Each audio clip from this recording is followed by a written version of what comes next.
Hello students, myself your botany mentor, Dr. Mukesh Kumar. Yes, today we will study about, the first chapter, Living World,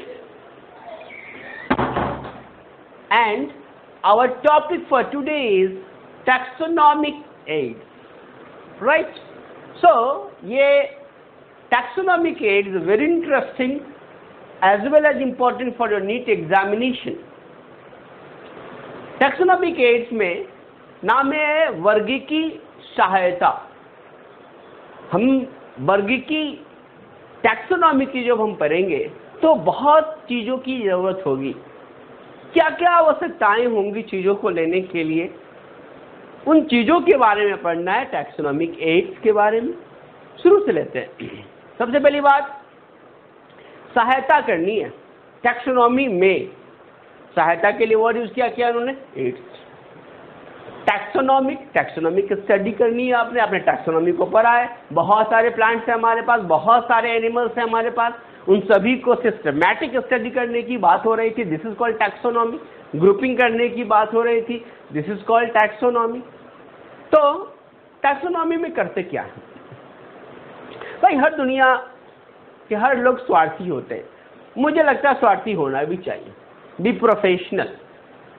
life का target दिखाई देता है।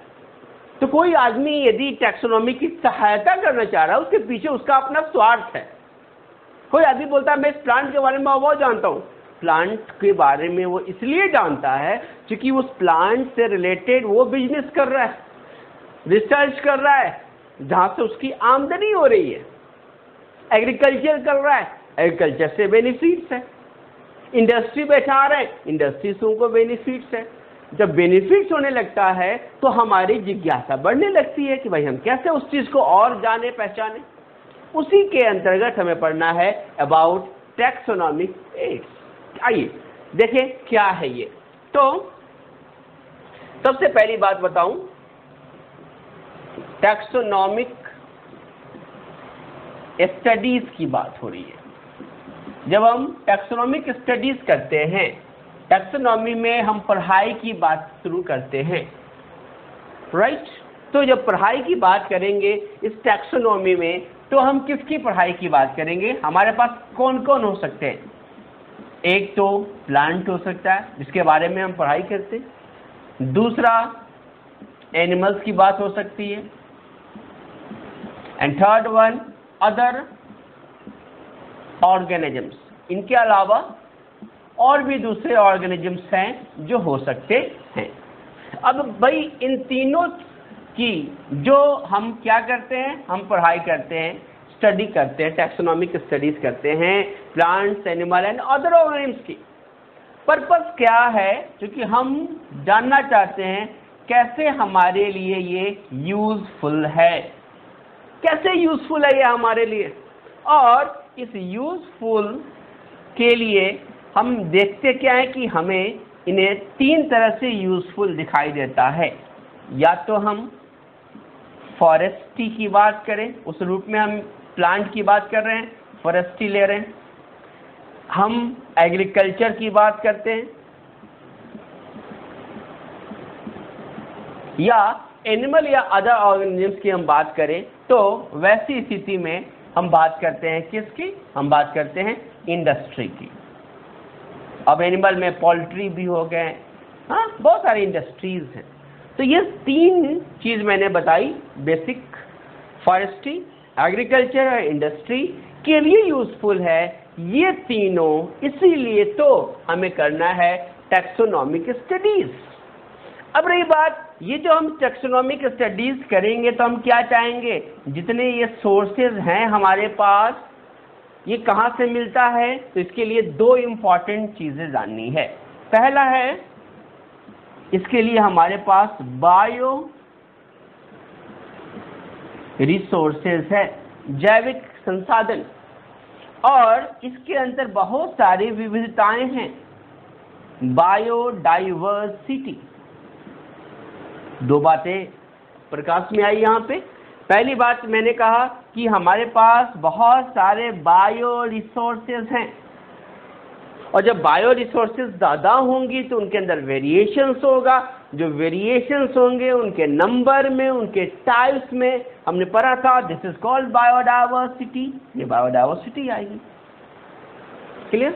तो इस bio resources को जानने के लिए, बायोडाइवर्सिटी को जानने के लिए पर्पस हमारे लिए कैसा है, ये यूजफुल है। किस रिस्पेक्ट में यूजफुल है, इसको हमने देखा है कि ये हमें बेनिफिट दे रहा है फॉरेस्ट्री के फॉर्म में, एग्रीकल्चर के फॉर्म में, इंडस्ट्री के फॉर्म में, ये हमें बेनिफिट्स दे रहा है। 3 ब्लॉक्स हैं, इसके लिए ये यूजफुल है। दैट्स वाई मैंने बताया कि हमने प्लांट्स लिए, हमने एनिमल्स लिए, या हमारे पास कोई और भी ऑर्गेनिजम्स हो सकते हैं। इन तीनों चीज़ों की जो यूजफुलनेस है इस बेसिक 3 फॉर्म में, इसके लिए हमने देखा कि भाई बायो रिसोर्सेज और बायोडाइवर्सिटी को पढ़ना पड़ेगा, और इनको पढ़ने के लिए ही हमें चाहिए क्या, टैक्सोनॉमिक स्टडीज हम कर रहे हैं। और इसी टैक्सोनॉमिक स्टडी को करने के लिए जो टूल्स चाहिए, जो सहायता चाहिए, ये हमें प्रोवाइड कराता है कौन, टैक्सोनॉमिक एड्स। चैप्टर का टॉपिक समझ में आया, क्या टॉपिक कहना चाह रहा है, और ये बड़ा नटसल में मैंने आपको समझा दिया। एनसीईआरटी के टैक्सोनॉमिक एड्स को जब आप खोल के पढ़ोगे, ये सारी बातें लैंग्वेज में दी गई है जो मैंने फ्लो चार्ट में आपको इजीली समझा दिया।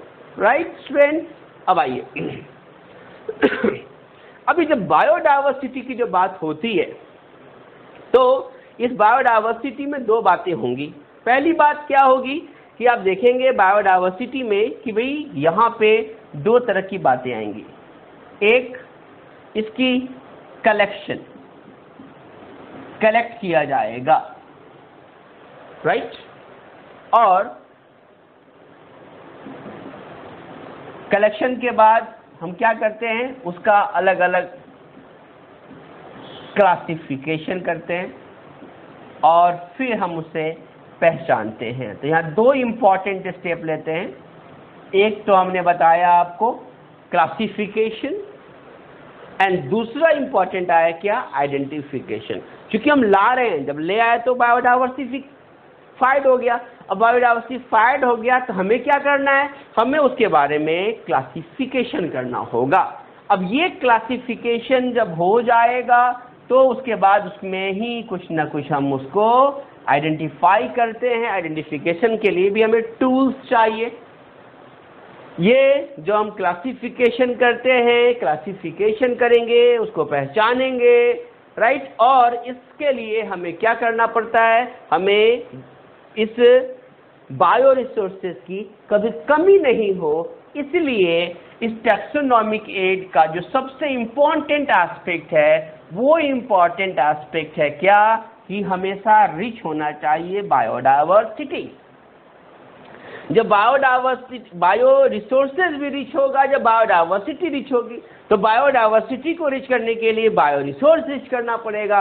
तो ये रिच होंगे तो बायोडाइवर्सिटी रिच होगी। फिर बायोडाइवर्सिटी से हम क्लासिफिकेशन करेंगे और उसको आइडेंटिफाई करेंगे, और इसी दोनों के काम को तो टैक्सोनॉमी करते थे हम। CIC ये याद कीजिए, क्लासिफिकेशन, कैरेक्टराइजेशन था सबसे पहला, फिर आइडेंटिफिकेशन था, फिर क्लासिफिकेशन, नोमेनक्लेचर की हम बात कर रहे थे, याद आ रहा है? अब समझे। अब मैंने ये क्या बना दिया, ये बनाया कि भाई टैक्सोनॉमिक स्टडीज कब करोगे, जब कोई आदमी आया, कोई प्लांट आया, तब तो आप उसको स्टडी करना शुरू करोगे। तो पहले तो लाना होगा। जितना ज़्यादा आप रॉ मटेरियल के रूप में जमा करोगे, जितना जमा होगा, संग्रहण होगी, उतनी ही संग्रहण हमारे बायो रिसोर्सेज को बढ़ाएगी। तो इनकमिंग्स भी होना चाहिए। मैंने बताया था प्रत्येक वर्ष लगभग 10,000 से 15,000 ऑर्गेनिज्म प्रत्येक वर्ष नए खोजे जाते हैं। ये जो नए प्लांट्स जो आ रहे हैं, एनिमल्स आ रहे हैं, अदर ऑर्गेनिजम्स आ रहा है, इसमें यूजफुल चीजें भी आ रही हैं, इन सब का हम कर क्या रहे हैं, हम कर रहे हैं इनका कलेक्शन। हम कलेक्शन कर रहे हैं। अब आप समझे, तो बायो, ये जो हमारी टैक्सोनॉमिक स्टडीज है, इसमें सबसे इंपॉर्टेंट रोल क्वेश्चन आ सकता है प्राइम जो रोल है टैक्सोनॉमिक स्टडीज का वो क्या है, क्वेश्चन आया हुआ है, आ सकता है, and that very answer is collection. Collection करेंगे हम, कलेक्शन करेंगे तो हमारी बढ़ती जाएगी, क्या बढ़ती जाएगी, बायो रिसोर्सेज बढ़ेंगे, बायो रिसोर्सेज बढ़ने से बायोडाइवर्सिटी अच्छी होगी, बायोडाइवर्सिटी अच्छी होगी, फिर टैक्सोनॉमी का काम शुरू, हम उसमें क्लासिफिकेशन करेंगे, हम उसका आइडेंटिफिकेशन करेंगे। ये आइडेंटिफिकेशन हो सकता है फील्ड लेवल पे हो, फील्ड लेवल पे हो, हमें फील्ड में जाना पड़ रहा है। अब मैंगो की बात करेंगे, पीपल की बात करेंगे, लीची की बात करेंगे, तो लार्ज प्लांट्स हैं, हमें जाके देखना पड़ेगा, उन्हें फील्ड में जाना पड़ेगा। लेकिन हो सकता है हमें लैब में भी काम करना पड़े। अब जैसे मैंने बताया ये अदर ऑर्गेनिजम्स, कोई बैक्टीरिया बहुत इंपॉर्टेंट हमारे पास आ गया है, वो हमारे लिए यूजफुल है। कोई लाइकेन आ गया है, वो मेडिसिनल पॉइंट ऑफ व्यू से ज़्यादा इंपॉर्टेंट है हमारे लिए। तो ये सारे चीज़ें हमें कहाँ देखना होगा, लैब में देखेंगे। ये माइक्रो ऑर्गेनिजम्स लेवल पे हैं, लैबोरेटरी में भी काम करेंगे। तो ये जो आइडेंटिफिकेशन जो हो सकती है, ये इसकी जो लेवल होगी ये 2 लेवल पे हो सकती है, आइदर वो फील्ड लेवल पे हो या फिर ये लैब के स्तर पे हो। तो जो इसका लेवल होगा वो 2 लेवल होगा, फील्ड लेवल पे आइडेंटिफिकेशन और लैब लेवल के आइडेंटिफिकेशन। तो इन पूरी बातों से निष्कर्ष के आया जो मैंने शुरू में बताया आपको। क्या बताया कि भाई हम बहुत स्वार्थी हैं, हम अपने यूजफुल को देखेंगे, useful in terms of forestry, agriculture and industry. और ये सभी के लिए हमें क्या करना होगा, कलेक्शन। और ये कलेक्शन जो हम करेंगे, ये कलेक्शन हम कर रहे हैं किसका, यस, प्लांट का कर रहे हैं, एनिमल्स का कर रहे हैं, अदर ऑर्गेनिजम्स का कर रहे हैं। और जब इसकी कलेक्शन होगी तो इसकी यूजफुलनेस आपने देखी, फॉरेस्ट्री लेवल पे हुई, एग्रीकल्चर लेवल पे हुई और इंडस्ट्री लेवल पे और ETC। बहुत ऐसे एरिया हैं जहाँ पे हम इसका यूजफुल हो सकता है या हमारे लिए यूजफुल। तो इस तरीके से ये हमें बायो रिसोर्सेज बढ़ाना होगा कलेक्शन से डाइवर्सिटी बढ़ेगी। क्लियर? अब आपकी बात मैं ऐसे समझूं, समझ में आ गया सबको कलेक्शंस की बात। अब आप ऐसे समझो कि जब हम कलेक्शन करने जाते हैं, सपोज करो आप कहीं जा रहे हो, आपने कुछ पौधों को कलेक्ट करा, हाँ, आपने कभी कोई अच्छी चीज़ें खरीद के लाई, कोई स्टोन है ना, पत्थर आपको दिखाई दिया, उसमें राम जी, बुद्ध जी, हनुमान जी कोई दिखाई दे रहे हैं, भगवान जी दिखाई दे रहे हैं, या कोई बहुत यूनिक चीज़ दिखाई दे रही जो आपने कभी देखा नहीं, यूनिक है वो, दुनिया में सबको देखना चाहिए चीज़ों को, लेकिन वो पत्थर में पड़ा हुआ है, राइट, कहीं फेंका हुआ था, आपने उस लाओगे, आप भी ला रहे हो, दिस इज कलेक्शन। कोई प्लांट पड़ा हुआ है, प्लांट को कोई ला रहे हैं, दिस इज ऑल्सो कलेक्शन। तो कलेक्शन जो है हम करते हैं चीज़ों का। तो सबसे पहले आइए हम समझते हैं कलेक्शंस के बारे में, कलेक्शंस क्या हो सकता है। तो मानते हैं कि जो कलेक्शन है ये क्या है, ये प्राइम सोर्स है for plant and animal species. Plant और एनिमल स्पीसीज का प्राइम सोर्स है कलेक्शन, राइट। उसके अलावा माना गया कि हम इसमें लेते क्या हैं, हम इसमें स्पेसिमेन लेते। पिछली क्लास में चर्चा करा था हमने स्पेसिमेन, किसका, प्लांट का स्पेसिमेन और एनिमल का स्पेसिमेन हम इसमें कलेक्ट करते हैं। और ऐसा माना जाता है कि ये जो कलेक्शन होती है, ये कलेक्शन बहुत इंपॉर्टेंट होती है फॉर टैक्सोनॉमिक रिसर्चेस। जो टैक्सोनॉमिक स्टडीज हम कर रहे होते हैं उसके लिए रेफरेंस का काम होता है। तो हम ये मानते हैं कि ये एसेंशियल है फॉर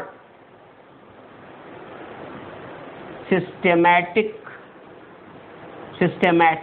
इनफैक्ट यहाँ पे रिसर्च की बात होगी, रिसर्च के काम होंगे, तो ये सारे काम होते हैं। अब रही बात जब आप कलेक्शन कर रहे हो, आइए अब कलेक्शन को फिर से लिए, कलेक्शन आप करोगे तो ये बात समझ में आ गई सबको। इंपॉर्टेंट चीज ये रही, ये यूजफुल है 3 चीजों के लिए, 3 इंडस्ट्री, 3 इंपॉर्टेंट ब्लॉक्स बनाए जो हमारे एरिया हो गए। बायोडाइवर्सिटी बायोरिसोर्स से कंट्रोल हो रही है, बायोरिसोर्सेज कलेक्शन से कंट्रोल हो रही है, और ये डाइवर्सिटी को 2 लेवल में हम पढ़ रहे हैं, लैब और लैब में भी आइडेंटिफिकेशन करेंगे। नाउ अब बात करते हैं कलेक्शंस की, कि अभी मैंने बताया आप प्लांट ला रहे हैं, कोई स्टोन ला रहे हैं, और जब ले आएंगे तो क्या करते हैं हम उन चीज़ों को स्टोर करते हैं। तो कलेक्शन जो हो रहा है, अभी मैंने बताया ये जो कलेक्शन हो रहा है ये मुख्य रूप से अभी मैंने बताया 2 चीज़ों का कलेक्शन हुआ। प्राइम सोर्स है प्लांट और एनिमल का, दूसरा स्पेसिमेन हो गया एनिमल और प्लांट स्पेसिमेन का कलेक्शन, और एसेंशियल है सिस्टमैटिक स्टडीज़ के लिए और टैक्सोनॉमिक स्टडीज़ के लिए। नाउ टॉक अबाउट कि भाई आगे क्या है। जब आप कलेक्शन करते हो तो क्या चीज़ें आएंगी। आपने ऑब्जेक्ट्स लिया, चीज़ों का आप कलेक्शन कर रहे हो। ये जो ऑब्जेक्ट्स होंगे, ये ऑब्जेक्ट्स 2 तरह के हो सकते हैं, या तो लिविंग होंगे या फिर डेड होंगे या नॉन लिविंग होंगे। डेड का मतलब पहले लिविंग में थे अब नहीं है, नॉन लिविंग मतलब कभी भी उनके पास लाइफ था ही नहीं, या अभी भी लाइफ है तो वो लिविंग फॉर्म में है। क्लियर? तो 2 चीज़ें हैं। तो ऐसा करते हैं, लिविंग और डेड को एक ही कॉलम में रखते हैं, लिविंग फॉर्म में, और डेड लिविंग ही बाद में डेड हो जाता है। तो इस तरीके से तो जो लिविंग फॉर्म में था बाद में क्या हो जाएगा, वही डेड हुआ, राइट। तो इन दोनों को लेकिन एक साथ नहीं रख सकते, आप ऐसा करो अलग अलग ही रखते हैं। अब लिविंग और नॉन लिविंग दोनों ऑब्जेक्ट्स आप ला रहे हो, कोई पौधे ला रहा है, कोई एनिमल्स मिल गए, छोटा सा इंसेक्ट मिल गया वो ला रहे हो आप, कोई स्टोन ला रहे हो। अब इन दोनों को आप जब ला रहे हो this is called collection, right. अब इस कलेक्शन में हमें इन चीज़ों को संभाल के रखना है टैक्सोनॉमिक स्टडीज के लिए। तो कैसे हम संभालेंगे? तो मानते हैं जब आप लिविंग थिंग्स का, लिविंग ऑब्जेक्ट्स को कलेक्ट करोगे तो हमें क्या करना पड़ेगा, हमें इन दोनों चीज़ों का जो भी आपने ऑब्जेक्ट्स लाया है इन्हें हमें सेव करना है, बचाना है। अब हम इसको कैसे सेव करेंगे, इसको कैसे सुरक्षित करेंगे, सेविंग का क्या क्या मेथड हो सकता है, इनको बचाने का क्या क्या मेथड हो सकता है। तो कहा लिविंग थिंग्स का यदि आप सेव कर रहे हो दिस इज कॉल्ड कंजर्वेशन। हम कंजर्वेशन बोलते हैं इसको। लेकिन यदि आपने नॉन लिविंग को लिया हुआ है या आपने डेड को लिया हुआ, जो मैं पहले भी ले रहा था, अभी फिर से लिख लेता हूं, डेड ले लिया हुआ है आपने, तो इन दोनों का हम लोग क्या करते हैं, प्रिजर्वेशन करते हैं। अब आप देखें 2 टर्मिनोलॉजी आ गई, इसको कंफ्यूज नहीं करना है। एक हुआ कंजर्वेशन, दूसरा हुआ प्रिजर्वेशन। प्रिजर्वेशन किसका, जो डेड हो चुका है या जिसमें लाइफ नहीं है। कंजर्वेशन किसका, तो कंजर्वेशन वो है जिसके अंदर लाइफ है। क्लियर? तो कंजर्वेशन में अब इसमें 2 स्थिति हमें पढ़ने हैं यहाँ पे। एक तो आपको पढ़ना है बोटेनिकल बारे में जो अपने एनसीईआरटी में भी है, दूसरा पढ़ना है जूलॉजिकल पार्क के बारे में जिसे हम चिड़ियाघर जूस बोलते हैं, राइट। तो प्रिजर्वेशन की बात करें हम, तो प्रिजर्वेशन में यदि आप देखो तो इसमें भी हमें 2 पढ़ने हैं। एक आपको पढ़ना है हर्बेरियम के बारे में और दूसरा हम पढ़ते हैं म्यूजियम के बारे में। तो हमारे पास 2 हो गए, हर्बेरियम और म्यूजियम। अब आप समझे ये कंजर्वेशन क्या है, लिविंग थिंग्स का कलेक्शन के बाद सेव करना कंजर्वेशन। जो डेड और नॉन लिविंग है उसको सेव कर रहे हैं, this is called preservation. Conservation के लिए दो बातों को बोला गया। एक को कहा गया इन सीटू कंजर्वेशन, दूसरा होता है एक्स सीटू कंजर्वेशन। अब आप समझे, दो टर्मिनोलॉजी आई है, एग्जाम में खूब क्वेश्चन आते हैं इससे। इन सीटू कंजर्वेशन और एक्स सीटू कंजर्वेशन क्या मतलब है? इन सीटू कंजर्वेशन का मतलब है on site, on the site, जहां पे है आप उसी जगह उसको सेव करके रखो। आपने सुना होगा भाई नेचुरल कंडीशन में, अब अपने घर में हो और कोई आपको खोजने आ गया, आप घर में ही कहीं छिप गए, आप नहीं मिल पा रहे हो, तो ये जो आपको छिपा के रखा गया, आप लिविंग हो तो आपका क्या होगा? प्रिजर्वेशन नहीं होगा, कंजर्वेशन होगा। और आपकी जो कंजर्वेशन की गई है वो कहाँ की गई है? जहां हो, जिस घर में, उसी घर में छिपा दिया गया, लिविंग स्टेट में। कंजर्वेशन घर में ही, on the side, so called in situ conservation, natural condition. लेकिन ऐसा भी हो सकता है कि भाई आपको जहां छिपाया जाएगा खोजने वाले को पता है, वो खोज सकता है आपको, फिर क्या करा जाए? आपको बचाना है तो वहां से हटाना पड़ेगा, फिर आपकी सुरक्षा कहीं दूसरी जगह, आपके घर में नहीं, किसी दूसरे जगह जाके आपको सुरक्षित रखनी होगी। और ये जो रखने का मेथड होता है ऑफ साइट कंजर्वेशन, घर से बाहर जाके आपको कंजर्व किया जा रहा है, and that very of site, out of site, outside the habitat, आपका जो अपना आवास है, नेचुरल हैबिटेट है, उससे बाहर ले जाके यदि आपको प्रोटेक्ट किया जा रहा है, आपकी प्रोटेक्शन हो रही है, आपको प्रोटेक्ट किया जा रहा है, आपको सेव किया जा रहा है, तो आपकी प्रोटेक्शन यदि घर से बाहर हो रही है, this is called ex situ conservation. Exam में खूब क्वेश्चन आता है कि ये बोटेनिकल गार्डन जिसकी हम कंजर्वेशन करने जा रहे हैं, ये जूलॉजिकल पार्क में जो कंजर्वेशन साइट है, ये कैसा है? इन सीटू है या एक्स सीटू है? तो आपको याद रखना चाहिए ये दोनों ही एक्स सीटू कंजर्वेशन होती है। मतलब यहाँ पे चीजें बाहर से ला के रखी जाती हैं, that's why called ex situ conservation. अब आपको लगेगा चलो ये तो समझ में आ गया एक्स सीटू कंजर्वेशन, सर एक भी तो समझा दो इन सीटू कंजर्वेशन क्या है। हाँ, इसको इकोलॉजी में डिटेल पढ़ेंगे क्लास 12 में, बट परेशान मत हो, एक दो एग्जाम्पल से समझ लो, बहुत नेचुरल है, समझना चाहिए, जीके का भी क्वेश्चन है ये। अब याद करो, आप जाते हो कहीं नेशनल पार्क में जाते हो, नाम है नेशनल पार्क, राइट? तो जो नेशनल लेवल का कोई पार्क है, राइट, तो वो क्या होगा? वो वही होगा। जैसे उड़ीसा में आप चले जाओ, राइट, उड़ीसा में आप जाओ, वहां भी एक है बायोस्फीयर रिजर्व, एक कंजर्वेशन साइट होती है, पर्टिकुलर जगह पे होती है वो। तो ये बायोस्फीयर रिजर्व क्या है? इन सीटू कंजर्वेशन है, उस खास जगह की विशेषता है, हम उसको वही सेव कर सकते हैं, दूसरी जगह नहीं ला सकते, right? This is called ex situ conservation. नहीं, जहां है वही सेव करना होगा, in situ conservation. Example biosphere reserve, national park, भाई नेशनल लेवल का चीज है और ये उड़ीसा में है तो उड़ीसा में ही रहेगा, राजस्थान में राजस्थान में ही रहेगा। अब राजस्थान में सेंचुरीज है, सेंचुरीज भी क्या होती है? नेशनल, जहां पे है वो वही रहेगी, उसको आप कहीं दूसरी जगह नहीं ले आ सकते हो। कैसे ले जाओगे? एक खास एरिया है, वहीं पे रहने वाले जंतु वहां रह रहे हैं, आप दूसरी जगह ले जाओगे तो उसको उस तरह का इन्वायरमेंट तो मिलेगा ही नहीं, मर जाएगा वो।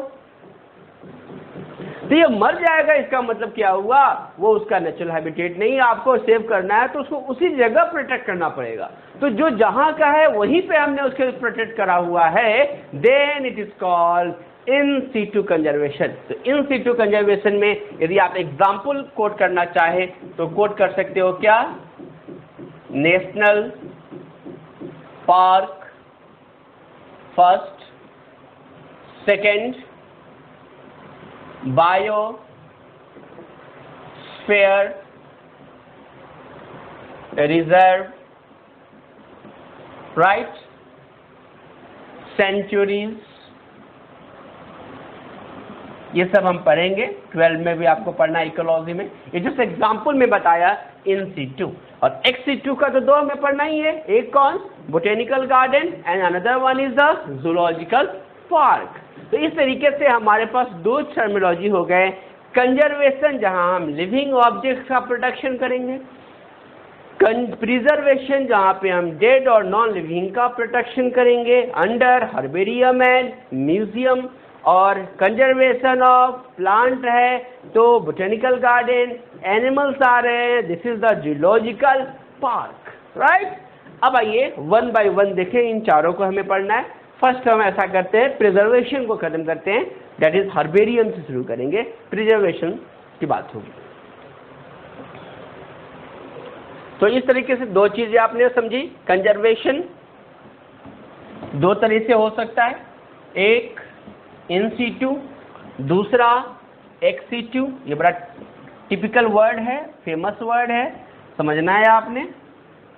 और दूसरा वर्ड मैंने बताया, कोई क्वेश्चन पूछा जा सकता है, बताओ क्या अंतर है प्रिजर्वेशन में और क्या अंतर है कंजर्वेशन में। प्रिजर्वेशन नॉन लिविंग का प्रोटेक्शन है, कंजर्वेशन लिविंग का प्रोटेक्शन होता है। Now I am going to talk about preservation. उसमें 2 पढ़ने हैं हमें। पहला है हमारा herbarium. First herbarium. Herbarium, herbarium क्या है समझे इसको, बड़ा आसान है। हर्बेरियम में हर्ब से बना है हर्बेरियम, हर्ब्स मीन्स प्लांट। तो यहाँ नाम से स्पष्ट हो रहा है कि यहाँ पे प्लांट के स्पेसिमेन को प्रिजर्व करने की बात हो रही है। कंजर्वेशन नहीं बोलेंगे, माइंड वेल, यहाँ प्रिजर्वेशन बोलना है। तो ये है क्या? अब आपको मैं बोलूँ, आप यदि आज की डेट में गुलाब को जानते हो, रोज को जान रहे हो, लेकिन एक प्लांट और भी प्लांट हुआ करता था, विलियम सोनिया। आप बोले विलियम सोनिया सर क्या नाम ले रहे हैं? हाँ, ये भी कभी प्लांट हुआ करता था और लोग इसके प्लांट के पूरे पार्ट्स को पहचानते थे। आज आप रोज को पहचानते हो सकता है आने वाले टाइम में रोज एक्सटिंक्ट हो जाए, विलुप्त हो जाए, फिर रोज को आपके बाद का जो जनरेशन आएगा वो नहीं पहचान पाएगा रोज कैसा पौधा होता था। हो सकता है ऐसा एक्सटिंक्ट होने के बाद। इसका मतलब ये हुआ कि भाई ये जो रोज है इसको हम दिखाना चाहते हैं नेक्स्ट जनरेशन वाले लोगों को रोज कैसा होता है। कैसे दिखाएंगे हम? हमारे पास की जो लीफ होगी उस लीफ को हम सुखाएंगे, सुखाने के बाद क्या करेंगे, ऐसी व्यवस्था रखेंगे उसमें कोई इन्फेक्शन ना लगे, वो खराब ना हो, फिर उसको हम रखेंगे प्रिजर्व करके ताकि दुनिया को हम रेफरेंस दे। अगर बोलेंगे गुलाब क्या, आप बोल रहे हैं गुलाब क्या होता है अब, लेकिन वही मैं गुलाब का फूल दिखा दूं, गुलाब की पत्तियां दिखा दूं, राइट, गुलाब के स्टेम्स, तना दिखा दूं, तो उनको लगा अच्छा इसको बोलते हैं। तो ये है रेफरेंस देना, रेफरल सिस्टम हो गया। तो ऐसा मानते हैं कि किसी चीज को बोलने से अच्छा दिखा दो, दिखाने से चीजें जल्दी समझ में आ जाती है, राइट। तो इस तरीके से माना गया कि जो हर्बेरियम है ये एक क्विक रेफरल सिस्टम है, क्विक, जल्दी समझ आता है, रेफरेंस दिखता है ये क्या बोलना चाह रहे हैं। तो सबसे इंपॉर्टेंट पॉइंट आपको याद रखना है इसके लिए कि ये क्या है। So it is quick referral system, right, पहली बात। दूसरा ये है क्या, this is store house of a plant specimen after, मैं बोलता हूं याद रखिए, DPP। ये क्या हुआ DPP? So D for drying, P for pressing, and next P for preserving. इसको पॉइजनिंग भी बोलते हैं बहुत जगह, केमिकल से देके हम उसको रखते हैं। तो ये क्लियर। तो याद रखना है आपने DPP। तो क्या कहा हमने, ये एक प्रकार का स्टोर हाउस है। किसका, एक प्लांट स्पेसिमेन का। किस चीज के बाद, DPP। पहले ड्राई करेंगे, अब ड्राई करेंगे मतलब सूख गया, लिविंग नहीं है। दैट्स वाई हम यहाँ पे क्या कर रहे हैं, हम यहाँ पर किसकी बात कर रहे हैं, प्रिजर्वेशन की बात कर रहे हैं। किसका प्रिजर्वेशन, एक प्लांट का। और प्लांट का लिविंग फॉर्म में जो स्टोर करते हैं वो है नेशनल, वो हो गया बोटेनिकल गार्डन। तो इसीलिए इसको हम ये भी बोल सकते हैं कि ये एक प्रकार का डेड बोटेनिकल गार्डन है, ये भी आप बोल सकते हो। What is this, so it is dead botanical garden, क्योंकि मरने के बाद जिस पौधे को हम शो करने जा रहे हैं, रेफरेंस के रूप में दिखाने जा रहे हैं, दिस इज हर्बेरियम। तो that herbarium can be suppose to dead botanical garden, जहां पे हम प्रिजर्वेशन कर रहे हैं किसका, प्लांट स्पेसिमेन का। आफ्टर DPP मतलब drying, pressing and preserving. Clear. अब रही बात कि ये स्टोर हाउस बना रहे, ये स्टोर हाउस किसकी बात हो रही है तो मानते हैं इसके लिए हमारे पास एक हर्बेरियम सीट होती है। ये स्टोर हाउस क्या है, हर्बेरियम सीट। इसका मतलब ये हुआ कि हमारे पास एक रिपोजिटरी सिस्टम है।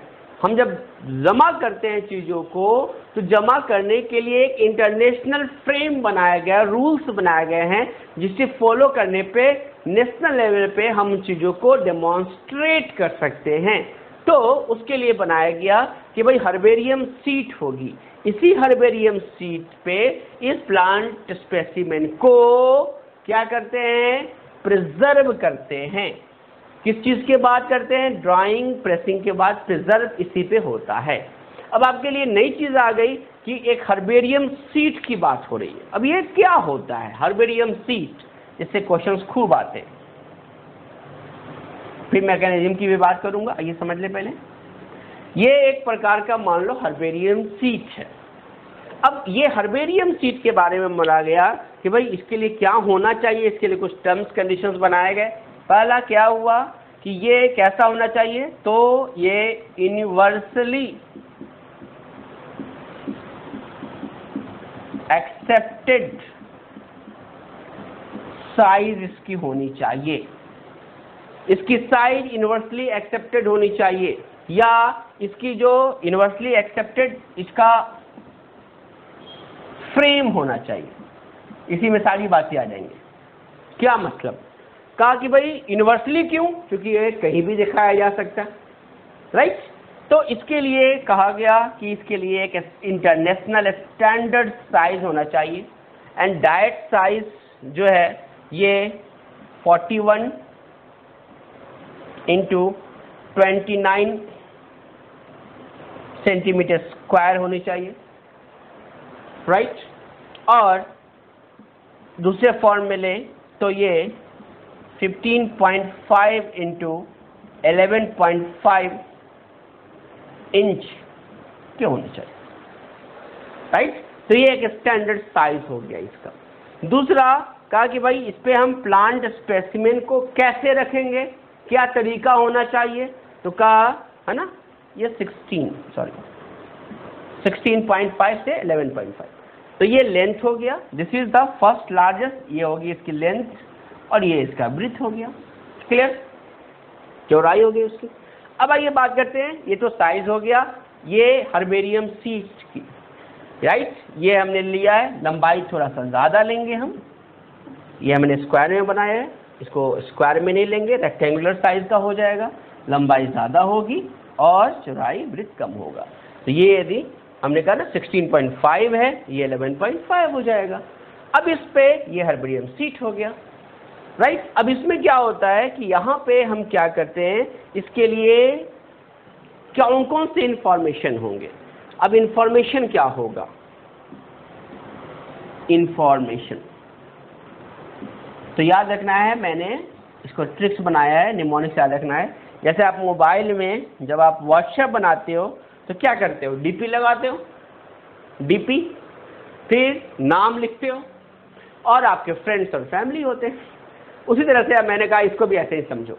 क्या बताया मैंने कि भाई मान लो आपने इंफॉर्मेशन इधर देना है, तो हर्बेरियम, मान लो ये हर्बेरियम सीट है, तो हर्बेरियम सीट के राइट तरफ नीचे यहीं पे इंफॉर्मेशन होते हैं।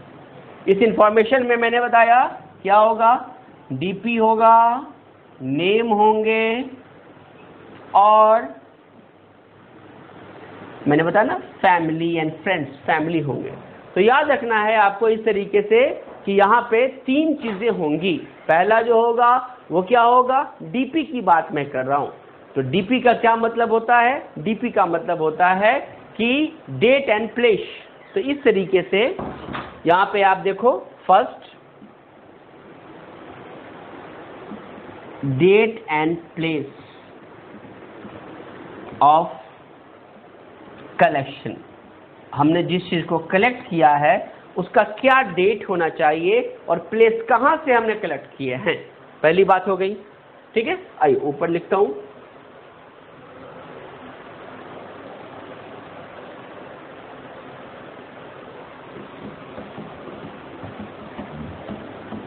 तो डेट एंड प्लेस हो गया। दूसरी पॉइंट ऊपर ले रहा हूं, नीचे जगह की कमी होगी, तो फर्स्ट पॉइंट हो गया डेट एंड प्लेस, इंफॉर्मेशन की बात हो रही है, first point date and place. Second point, जैसे मैंने कहा नेम, नाम की बात हो रही है। नाम में किसका किसका नाम, तो कहा पहला नेम किसका, तो नेम ऑफ कलेक्टर, किसने उसको जमा करा, जो भी साइंटिस्ट होंगे, ऑथर्स होंगे, उसका नाम आएगा। दूसरा नेम किसका, तो नेम ऑफ प्लांट, जो भी प्लांट आपने लिया उसका नाम। अब ये जो नाम होंगे, मैंने बताया था कि जो नॉर्मल नेम 3 तरह के होते हैं, तीनों से बताना पड़ेगा ताकि लोग इजीली उसको आइडेंटिफाई कर सके। तो इसके लिए सबसे पहले रीजनल या वर्नाक्यूलर, जिसको लोकल भी बोलते हैं, तो लोकल नेम होना चाहिए, इंग्लिश नेम होना चाहिए, वो भी उस पर होना चाहिए नेम, एंड वैज्ञानिक नाम जो साइंटिफिक नेम है वो भी होना चाहिए, साइंटिफिक नेम। 3 चीजें होनी चाहिए, राइट। क्या क्या होना चाहिए, वर्नाकुलर और लोकल नेम, रीजनल नेम भी बोलते हैं, इंग्लिश नेम होनी चाहिए, एंड देन साइंटिफिक नेम। 3 हो गए। और ये नेम ऑफ कलेक्टर, जिसने उसको खोजा है, कलेक्ट करा है, जमा किया है। थर्ड मैंने बताया फैमिली ऑफ द प्लांट, किस पौधे को आपने लिया है, ब्रासिकेसी फैमिली का है। यदि आपने आम लिया है तो याद कीजिए मैंने बताया था आम की फैमिली को क्या बोलते हैं, जल्दी बोलो, यस, एनाकार्डियेसी। उसी तरह से क्वेश्चन आएगा, आपने गेहूं लिया है, वीट लिया है, तो कौन सी फैमिली होगी, पोएसी, ये भी पढ़ा था लास्ट क्लास में। तो इस तरीके से हमारे पास 3 इंफॉर्मेशन होने चाहिए। खूब एग्जाम में आया है, लास्ट ईयर की नीट और आईपीएमटी में खूब क्वेश्चन पूछे जाते हैं कि इसमें कौन कौन सा इंफॉर्मेशन होता है और कौन कौन सा इंफॉर्मेशन नहीं हो सकता।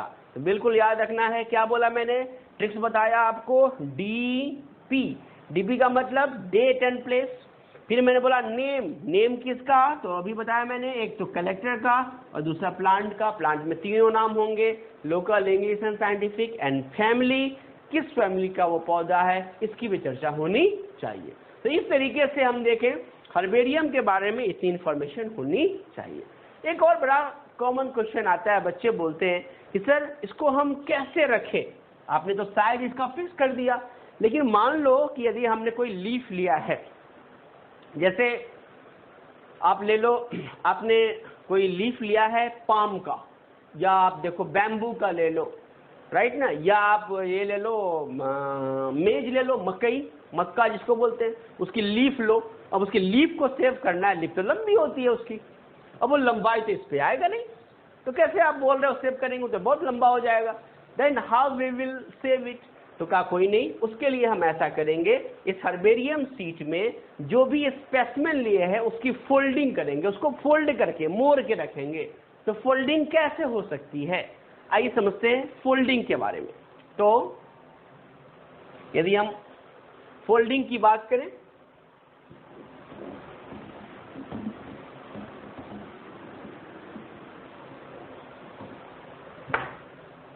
फोल्डिंग, ये फोल्डिंग किसकी होगी, ऑफ स्पेसिमेन, जो भी हमने लिया है उसकी बात हो रही है, का ये फोल्डिंग करना होगा। कैसे फोल्ड करोगे, क्या शेप होनी चाहिए, तो कहा इसके लिए जब फोल्ड करोगे तो इसमें जो आपको शेप मिलेंगे वो कैसे होने चाहिए। अब समझो क्यों होने चाहिए। एक तो मान लो कोई लीफ है, तो ये लंबा सा है तो हमने उसको ऐसे रख दिया, राइट।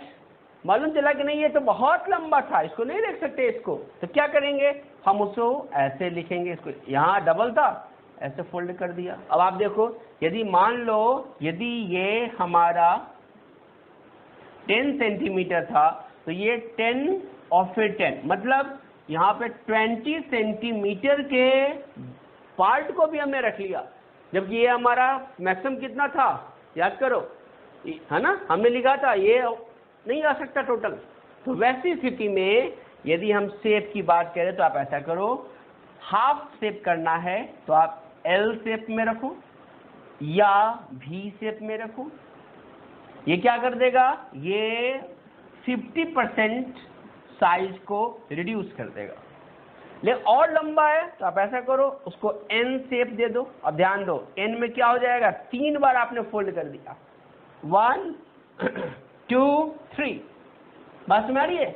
अब देखो ना, 1 लाइन 2 लाइन और 3 लाइन, यदि 10 सेंटीमीटर है तो 30 सेंटीमीटर हो गए। और आप इसी को क्या करते हो, आप इसी को तो आपने ऐसे बना दिया, इसको इस तरीके से आपने फोल्ड करके ऐसे बना दिया। इसका मतलब ये हुआ कि इस तरीके से आपने कह सकते हो आप कि ऐसे फोल्ड करके आप उसका साइज जो है वो 3 गुना कम कर दिए। 3 गुना का मतलब ये हो गया कि 75% आपने साइज को क्या कर दिया, कम कर दिया। इसी तरीके से आप चाहें तो 4 टर्म ले सकते हैं, आप उसको m भी लिख सकते हैं। अब आप m लिखेंगे तो 1 2 3 4 टाइम आ गया, तो इस तरीके से आपने और कम कर दिया इसको। तो इस तरीके से ये सारे शेप हो सकते हैं, किसके लिए, आपके स्पेसिमेन के लिए। या तो वो एल शेप हो सकता है, या वी शेप हो सकता है, या एन शेप हो सकता है, या एम शेप हो सकता है। So these are the shape of the specimen that can be folded on the herbarium sheet. Is it clear? तो ये हो गई हर्बेरियम शीट के बारे में। अब आइए समझते हैं ये जो हर्बेरियम शीट है ये बनाया कैसे जाता है। हर्बेरियम में कोई लीफ है, मान लो कोई लीफ आपने लिया और लीफ लेके आप सीधे हर्बेरियम शीट पर डाल दोगे तो क्या हो जाएगा, लीफ में तो अभी पानी है ना, अभी ड्राई नहीं किया आपने, तो मर जाएगा। तो यहाँ पे एनसीईआरटी ने क्या बताया कि 3 स्टेप बताया, बड़ा सिंपल स्टेप बताया। क्या क्या, हमने ड्राई कर लिया, हमने उसको प्रेस कर लिया और हमने प्रिजर्व कर लिया, राइट। 3 स्टेप में कहानी खत्म हो गई। लेकिन आपको जानना चाहिए कि हर्बेरियम में जो स्पेसिमेन बनाए जाते हैं वो प्लांट स्पेसिमेन बनाने का हर्बेरियम टेक्निक क्या है, what is the technique to prepare a herbarium of a plant, आइए समझते हैं। तो क्या टेक्निक हो सकता है, अकॉर्डिंग टू एनसीईआरटी हमने पढ़ा डीपीपी। लेकिन यदि हम इसके टेक्निक्स को समझें जो हमें जानना चाहिए 11th क्लास के लेवल पे, नीट की तैयारी के लिए जानना चाहिए थोड़ा डिटेल, तो आइए समझते हैं हर्बेरियम टेक्निक्स क्या है। Herbarium technique, right. जैसा मैंने बताया, टोटल यदि हम लें CDP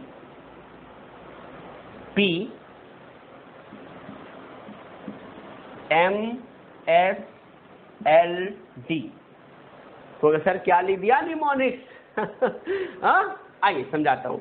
अब मैं बताऊँ आपको, इसी जो टोटल स्टेप्स मैंने 1 2 3 4 5 6 7 स्टेप्स लिखे, इसी 7 स्टेप्स